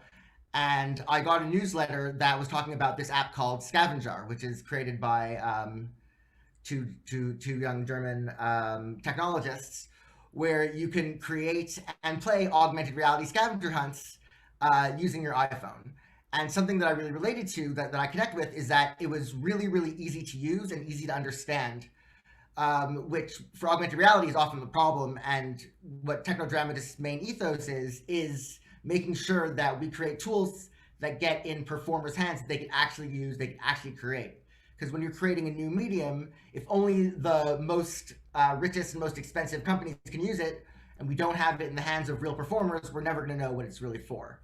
And so again, what's amazing about Scavenger is you could learn how to use it in 10 minutes, and you can start creating little scavenger hunts where you go around and looking through your device, through the real world, you see objects and you can gain them for points. And then there's also things called checkpoints, where you go to these checkpoints and then you have to do tasks like answering questions or choosing a GIF that represents something, finding a color, finding an object in real life. So it really kind of overlays a whole new reality on top of our reality, which, if you're talking about utopias, is a really, really interesting way to kind of give the audience / player that experience, that we could turn our world through augmented reality into this other world, into this utopian world. So I had reached out to the guys from Scavenger, and we ended up talking a lot, and I was like, have you guys ever considered using this for storytelling? And they're like, we have thought about it, we'd love for you to try something. And that's when I ended up meeting Megan and kind of saying, hey, we have this really cool tool, I think we could do some amazing theatrical storytelling with it, what do you think? And she's like, oh, we have this project called Manana Land, and I think it would go really, really well together. And that was kind of the point where we started. We also brought in a company based in Seattle called Novabuy, and their expertise is placemaking, which is kind of a utopian thing in its own right, which is where you take neighborhoods that are maybe not being served and you create a new image for them in order to kind of revitalize them. And they do that a lot with augmented reality by kind of going to a neighborhood and showing people what it could be. So we brought her on, and her company, Novabuy, ended up creating the 3D assets for us. And here you can just see really quickly some screenshots from the game. So here we are in the Bronx in New York. And you know, well, maybe I'll talk a little bit about the process, and then we'll. I think that is great. So I will stop sharing.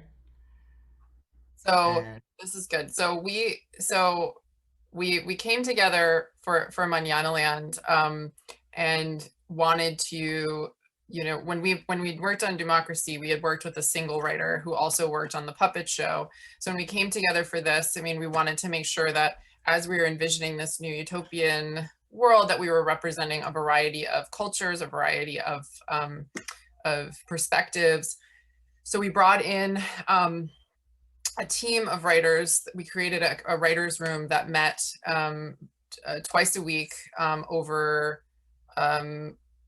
many months, and to do a couple of things. One was to envision the world and how it, and the shaping of that world, which we used we created an Instagram that were of fake news, and I'll just show a couple of those. And so we were working together to kind of come up with different fake news stories that would be shaping Manana Land. And some of them we were mired in the politics of the moment. So that was the impetus behind Manana Land initially. That was the idea, to invite a new writer's room together. Obviously the realities of COVID led us to seek out a new way that it could be experienced through the app. And then also, as we were continuing to work on it, you know, everything was continuing to happen around the election, around Trump. And we were continuously evolving kind of what the project was trying to say as we were in it, you know, because we had new things to say. And so that's just to say that that's how we arrived at the stories. And each the hunts that we have 2 completed hunts that are playable. You could play them from anywhere, and Lorne will talk a little bit about them.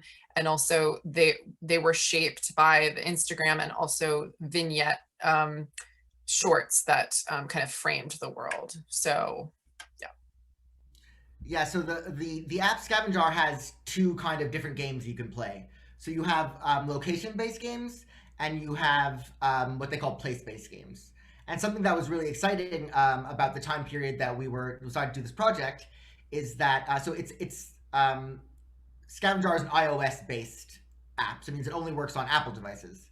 But at that exact time, Apple had released iOS 13, which allowed for really, really specific geolocation-based tracking, which meant that in 5 cities around the world, one of which was New York City, you could actually place a 3D object within a foot of exactly where you wanted to have it, so that we can place whatever 3D object wherever we want to create a second layer of meaning on top of that. So whether that's in a busy street, or, you know, near a park or near a landmark, we could suddenly transform that place using 3D objects.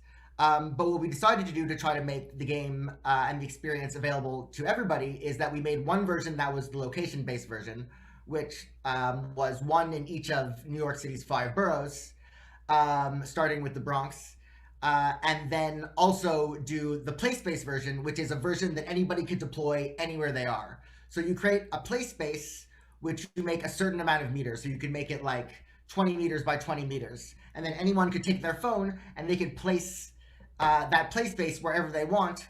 And then the 3D objects will substantiate, they'll get created in that exact space. And what's cool about that is that, especially in terms of utopias, we're creating utopia in this real spaces in New York, but then everybody can also create this utopia in their own home or in a park near their home. And have experiences everywhere across the planet where these 3D objects connect the entire world. So we started with the Bronx, and Stefan actually has the video clip of, and we don't need to play the whole thing, but maybe we'll just play a little bit of the short. So Stefan, there's the one about the windmills. I don't know. There's just 2 videos. Oh, that's you can play that one after, please, Stefan. Okay.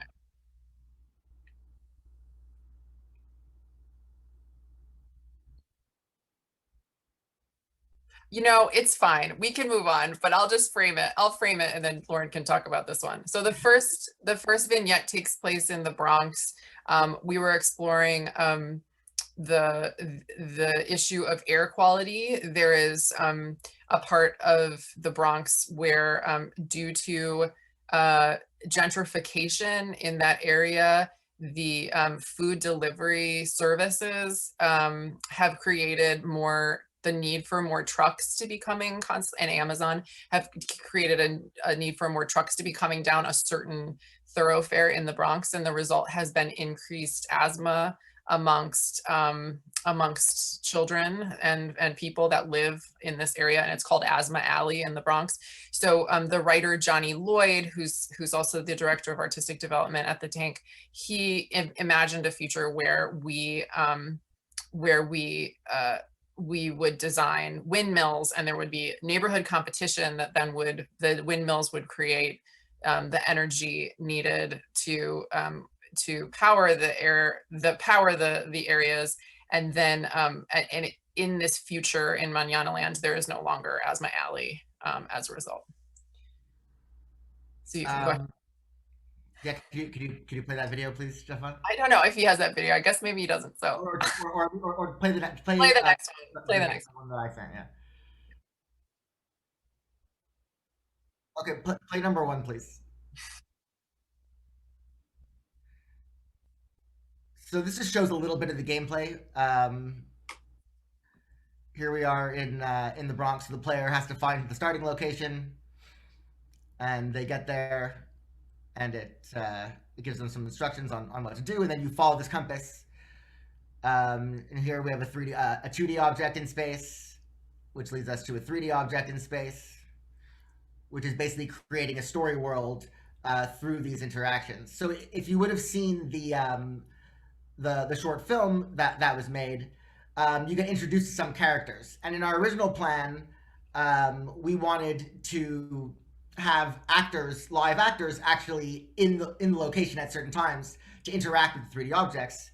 But due to COVID regulations in New York, which at the time were probably the most stringent on the continent, because it was really the epicenter of the pandemic, we weren't able to do that. So instead, we took photos and we created GIFs of our characters, which we put into the 3-dimensional space. You can stop the video now. You'll also see in that video, you'll see one of the cool interactions that takes place is that sometimes when you get to a checkpoint with a 3D object, it'll give you a task. And the task that you saw there was that you had to react to a statement. So the statement, this one is all about environmentalism, and you were supposed to find the different pieces of this windmill, of this futuristic windmill that you're making. And at one point, you're doing really well, and it's asking you basically, how does it feel to be an environmentalist? And then you have to choose a GIF from Jiffy's selection of thousands of GIFs, and then you select the one that answers that question. And then the cool part is, after you select it, you then see the last 10 people that did the experience, what they selected. So it gives you a connection not only to the space, but to the other players who are playing the game with you. I'm going to break the rules and just show a little bit of the video on my share screen. I'm sorry. And we won't watch the whole thing, but just a bit. I'm Dale Martinez, 32 years old, and I'm this year's judge for the 4th annual Manana Land Windmill Competition. The windmill competition happens on the best day with the best air quality in Manana Land Breathing Day. Each neighborhood has its own windmill builder, and at the end of the day, one neighborhood takes home grand prize of favorite windmill. I looked over that bridge. The year I won best windmill. Still gives me chills. Whew. This year, we got 2 great contestants who are ready to celebrate the Bronx, and I can't wait for you to meet them. I'm Blake, and I'm representing Fordham Heights for the annual Windmill Day windmill competition this year. Interesting. Interesting. I'm a bit of a scientist, a bit of an experimenter. Some people say big on science. That's why I was chosen to make the window this year. This one's going to be perfect. Really into recycling right now. I think it's the future. It's the future of windmills. Melt the recycling down and put a nice metal coating on the windmill.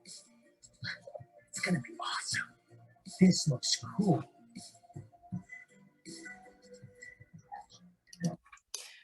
So this is like an office style, like silly, you know, mock you, like reality competition, and but all the vignettes are different for different kinds of videos. They're not all like news focused.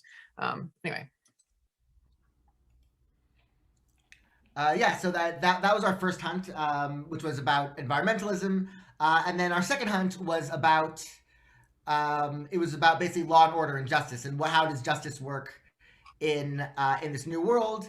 But for this one, we ended up getting a little bit closer to our reality than the rest of the project, and it kind of ended up with a story about bringing justice to who was the president at the time. Donald Trump. So the story was, for this one, it took place in Staten Island. If you know demographics of New York City, Staten Island is the only one of the 5 boroughs that voted for Donald Trump in the 2016 election. So the story is that he fled, he was basically indicted, and he fled to Staten Island, and you are the new safety inspector of Manana Land, and you, with the help of a robot, have to go track him down. So let's just, I'm sure we have to wrap up, but let's just see the final thing. You see, because I'm appearing here, you already can see that. Yeah, I already know. We just want to show you the one, just the one thing. Go ahead, please.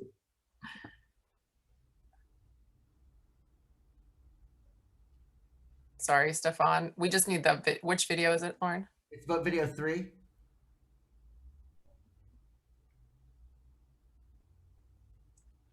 I could bring it up if Stefan's up. Oh, so this is number 2. Oh, this is number 3. So this also shows the place-based version, right? So here we are. I'm playing the hunt in my apartment here in Montreal.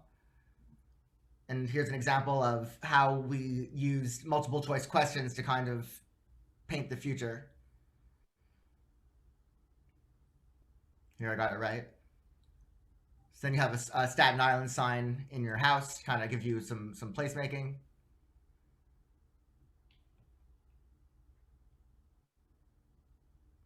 My apartment's a little messy, I apologize.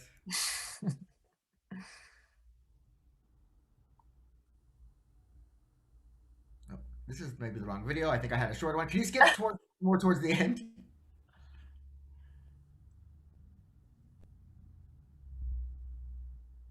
Yeah, go more. Go back. So here we have Donald. This is our little safety robot who's leading us along the way, telling us what to do.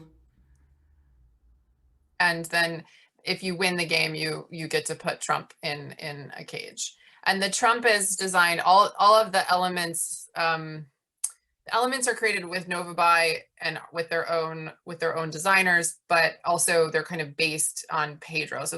So either something that Pedro is creating new, a sculpture he's made for this, as in the case of the windmill, or this is a recreation of the Trump puppet from the puppet show that we did together. So that's all we need to say. I'll just can I show one more picture real quick? Sure.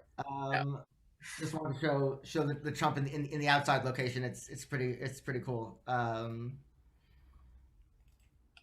Just like, so like, what's cool is like you can put Trump in a cage anywhere. Here's Trump in a cage in the middle of the winter in Canada, which was like super fun for me to do. And then, you know, you could have him in New York, in Germany, and anywhere. And this is available now if you download the Scavenger app, which is free. You could play the place-based version and go anywhere you want and put Trump in a cage. And that is the utopia I could get behind.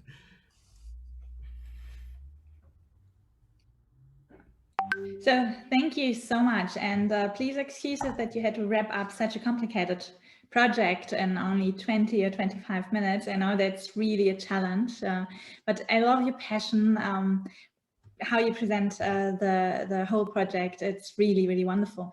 And I think especially for the motion capture thing, we will hear more about it tomorrow when we hear talk by the Royal Shakespeare Company and others. We will also hear more about immersive media. So that was a really nice preview for tomorrow's day. Let's just jump right into the Q&A. We have some questions from the audience. And please, everybody, panelists, if you would be so kind and activate your video, please.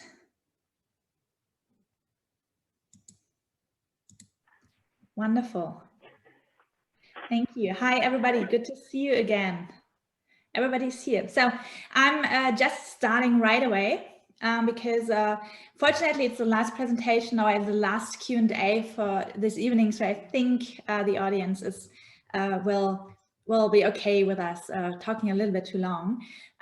We have two questions that are just questions for clarifying and better understanding the project. So the first question goes to Lorne, and it was about the experience with the children and the musician with the wall. How did the audience see it, via smartphone or via headset? You muted.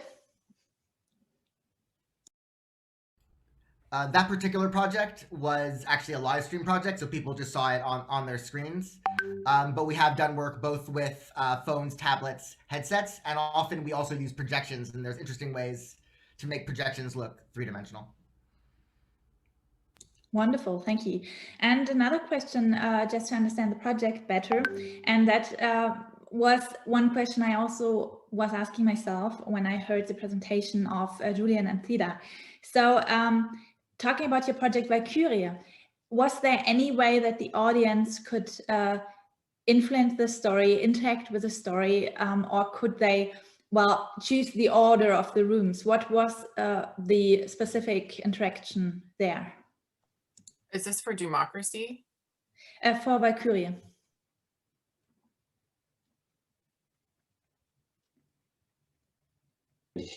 So the whole setup was the following. We created, as I said, in this frame story, a whole fictional theater that you would enter as an audience, where you would enter through the main entrance of Heidis am Offenbach.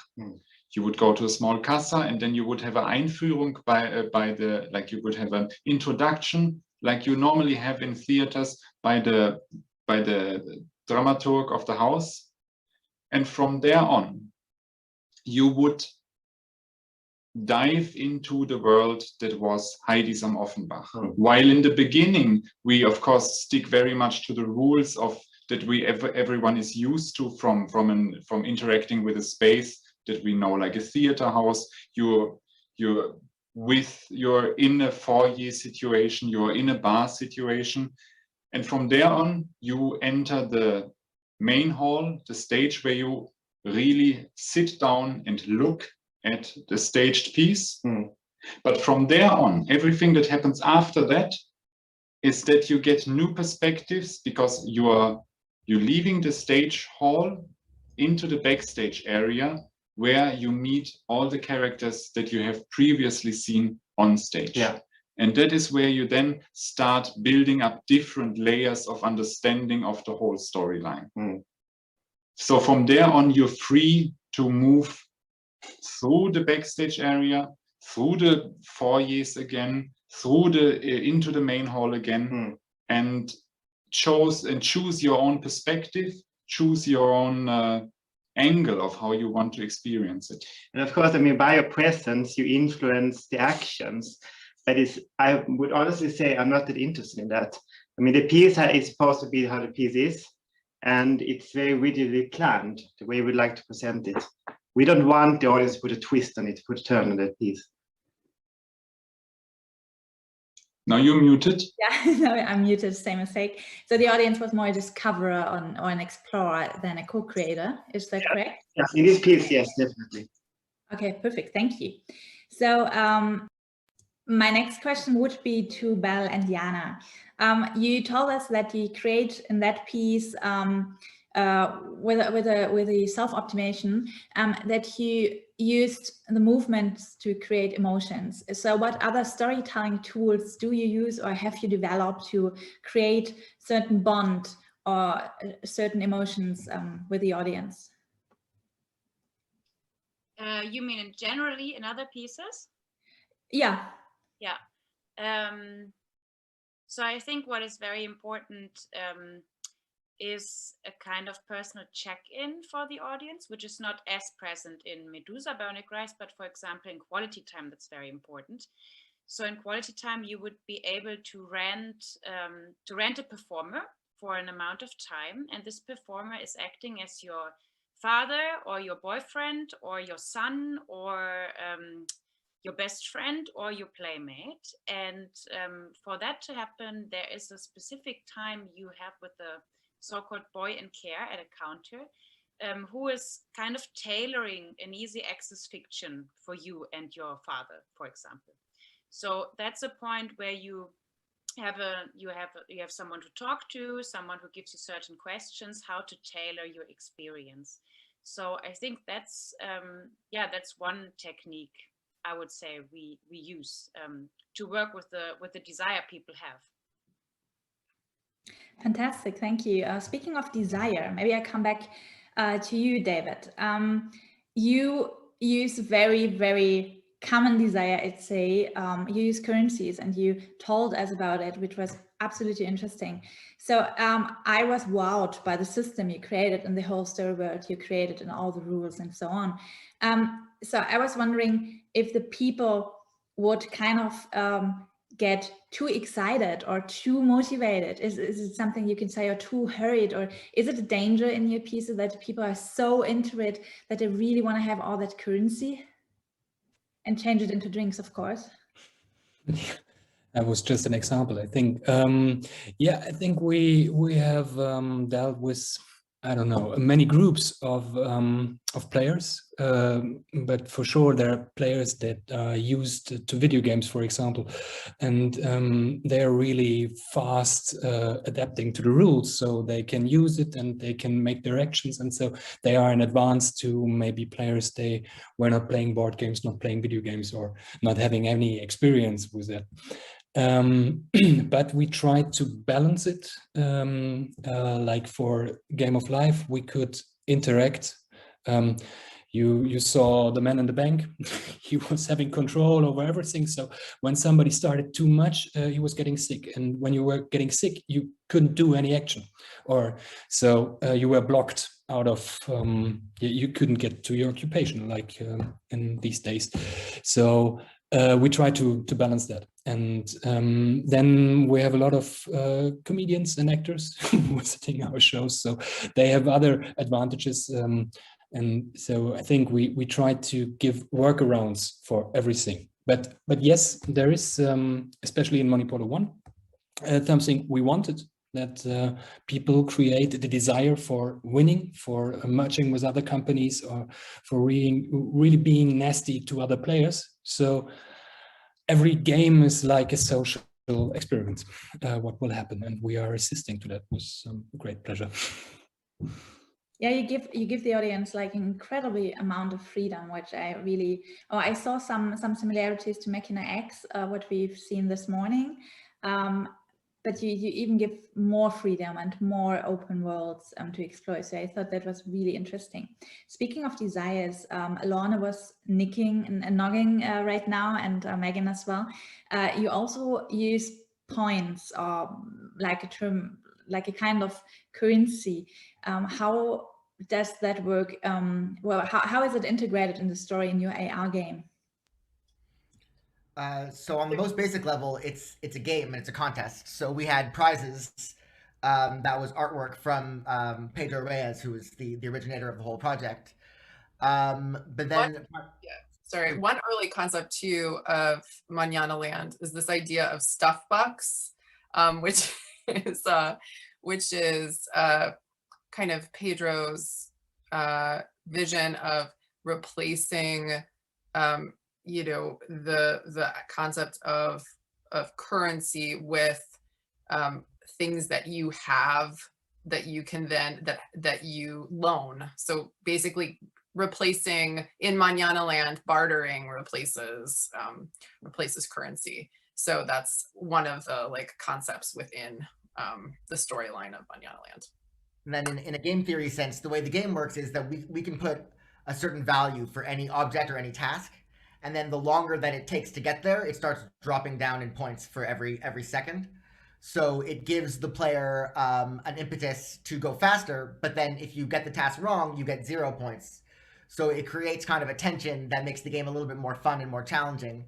So that you're experiencing the story, you're feeling the immersion of the world, but you're also competing and trying to win, which is propelling you to want to play more and want to play the next version. Okay, fantastic.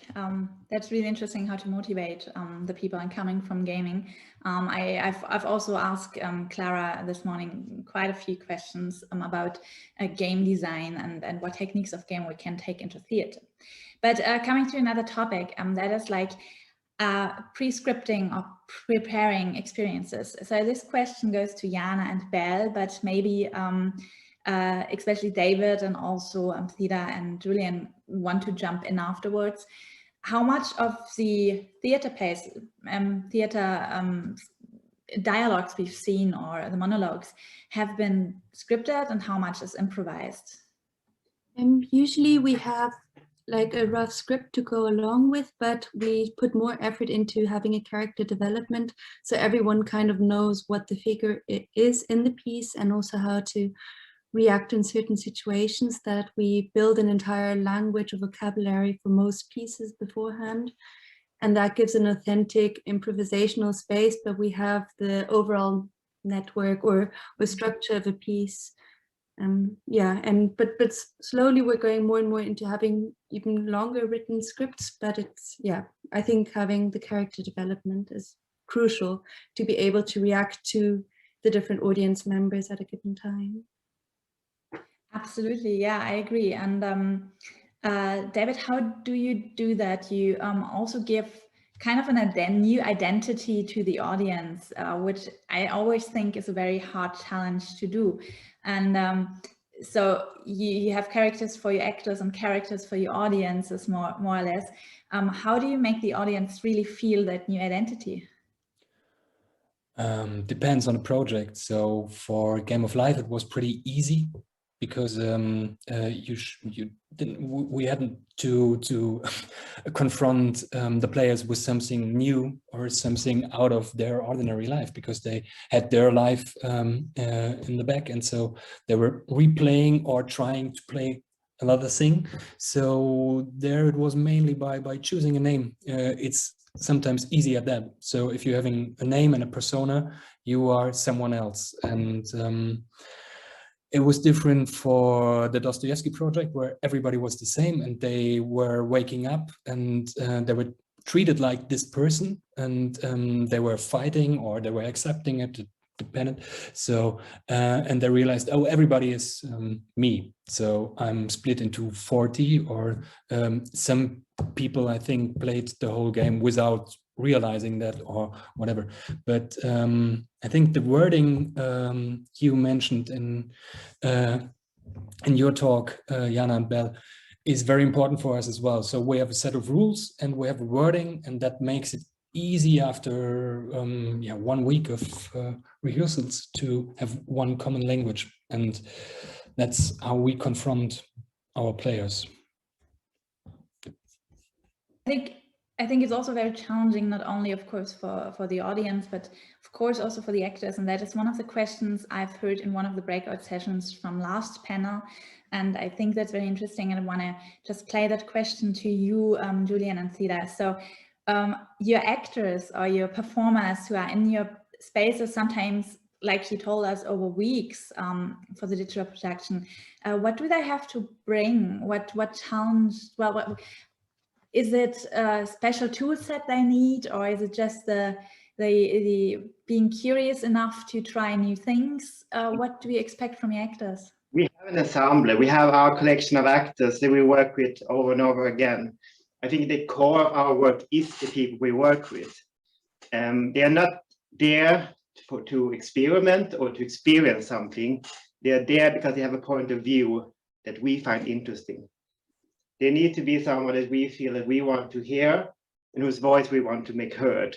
They are always selected from all different places in society and from very many different backgrounds, and they're extremely important. And on that point is also why I think we work more and more with text, that we write together with our performers. When I started almost 20 years ago, I was very interested in this communication that develops between audience and performers, but it's actually getting less and less. And for the time being, I think I'm more interested in the text that we write together with the actors. And don't think so also? Yeah, absolutely, absolutely. I couldn't have said it better. Yeah. Yeah, it's. I think I remember some, or I recognize some of the actors being in both performances. That's really great. So before we have another question from the audience, I'd like to ask you a question of my own, which I really, I thought a lot about it.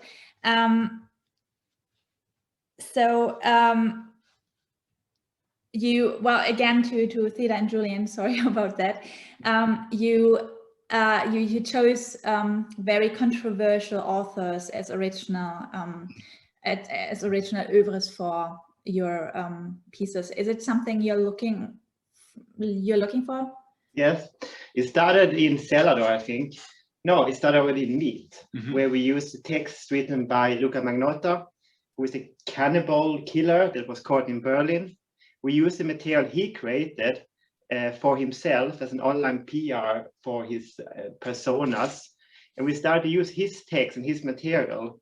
And I think it has been ongoing. It has been ever since. Ever since it has been, all our works have been either fed by something someone has created online, where someone has created personas online, or where a movement or like a mindset has materialized online. So it was, for example, it started with Luca Magnotta and this killing and all his use of social media to create all this 300 persona that he did, or personae, and it continued with the rise of the right-wing movement in Celador, when we built a whole 7-8 house village with connected basements, where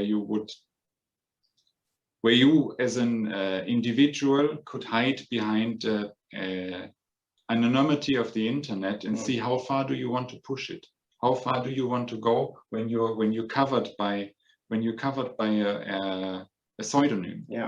And that continued then with continue with us using material from the darknet and from different places.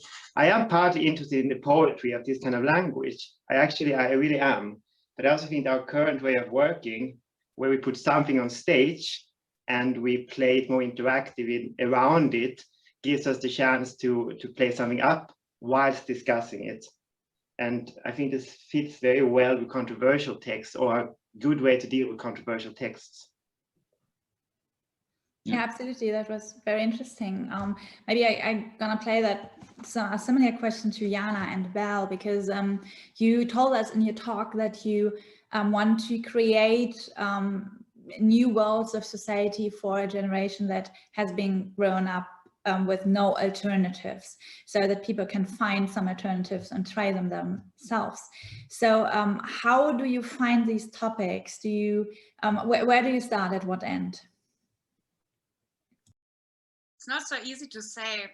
Somehow we just come across, I don't know, I think some things are, I think into some things we are just running into, or we feel it's a topic for ourselves. I would say when we created Love Fiction, we felt that the idea of leaving the heteronormative matrix was totally within all of us, but we didn't really know how to, or which are the models that you can dig into, and I think that was really coming from a concern that we had at that time. And I think I think sometimes we also have experiences, like for Medusa Bionic Rise, we really had an experience of coming across a certain enhancement sect with a guru that we were really like, that felt really weird to us. And so we were getting interested into that. Or also with like the incels or the herbivore man. I think it's always like coming across the phenomenon that seems close to us in a way. I think we're always interested in finding something that touches us in a certain way, and then getting closer to it. Yeah, I would totally agree with Yana on that. And with every topic we have, it is in a way close to our generation and how we're living. That the whole men's movement is also a question: how could systems be changed? How can one dismantle the patriarchy without knowing the answers, but trying to find ways of artistic expression to experiment with these different formats? Yeah, absolutely. That was quite clear in your presentation. Thank you. Another question from the audience now, also aiming at the development process. It goes to you, David. The question is, how do you start? What comes first? The game or the room or the space you're playing in? What do you find first, and how do you find your stages? Looking back, it was normally the game first, and then so we are producing a lot of our game projects free without a state theater in the background. So we have to have the game first because it's important for the epic space. But then it comes together. So it's really important for us to construct more or less everything there and to make we have the idea, we have the adaptation material, but to go really into the mechanics, it's important to be in the space. So, but in the last years we changed a bit because we were going into the theater. So normally we worked outside of the theater, and to work on spaces more open to be better prepared in advance. Yes. Thank you. Last question to Lorne and Megan, maybe, because we've seen the works you've all presented today. I think they all had quite some humor in it, despite the sometimes quite harsh topics. How important for you for interactive and immersive shows, either with AR or without, is humor? I think, well, you know, there's more than one way to skin a cat. But I think, at least I find, you know, some of the things that Belle was talking about the depth with which it's, even when you have something that's scripted, that the performer has to have a fluidity to their performance that allows for that proximity of the audience, you know. And the kind of performers that I find are most adept at that tend to be people that are also very adept at comedy, because I think that they have that that playful pivoting energy that allows them to be able to kind of create that that very highly theatrical experience for the audience that is also sort of essentially realer than real, because they're so able to surrender to a moment. So I'm not saying that they can't do every immersive moment must be comedic. I think, you know, I think there's just something that puts the audience at ease in the experience. And then you can then disrupt that ease in the next moment because you've gotten it. So, but I think for instance, with Democracy, there were very highly dramatic, very intense circumstances that would then in the next moment, you'd have something very funny. But I think that that you kind of earn those moments with the funny. It was also a really dark time in the country at the moment, and we needed caricature, we needed absurdity, kind of to get through the moment, and just as creators. And I think that we thought the audience probably needed that too. Okay, I have to interrupt. It's very interesting, but we still have scheduled the meet the speakers, and I really want to give the audience the chance to have their intimate moments with you all and ask their questions. So usually I would ask the question at the end, because our today's panel and the conference name is Hope. So I give now this question back to the audience, and maybe you can discuss that in your meeting rooms. Because the question would be, what's your biggest hope? What's your biggest dream for your work for the future? So I'm not going to ask that. I give that to the breakout rooms for you guys, so maybe you can discuss that a little bit. And I thank you all. It has been incredibly interesting, really intense. We saw so many works, and I could have talked like days with each and single one of you. And I give now to Johanna.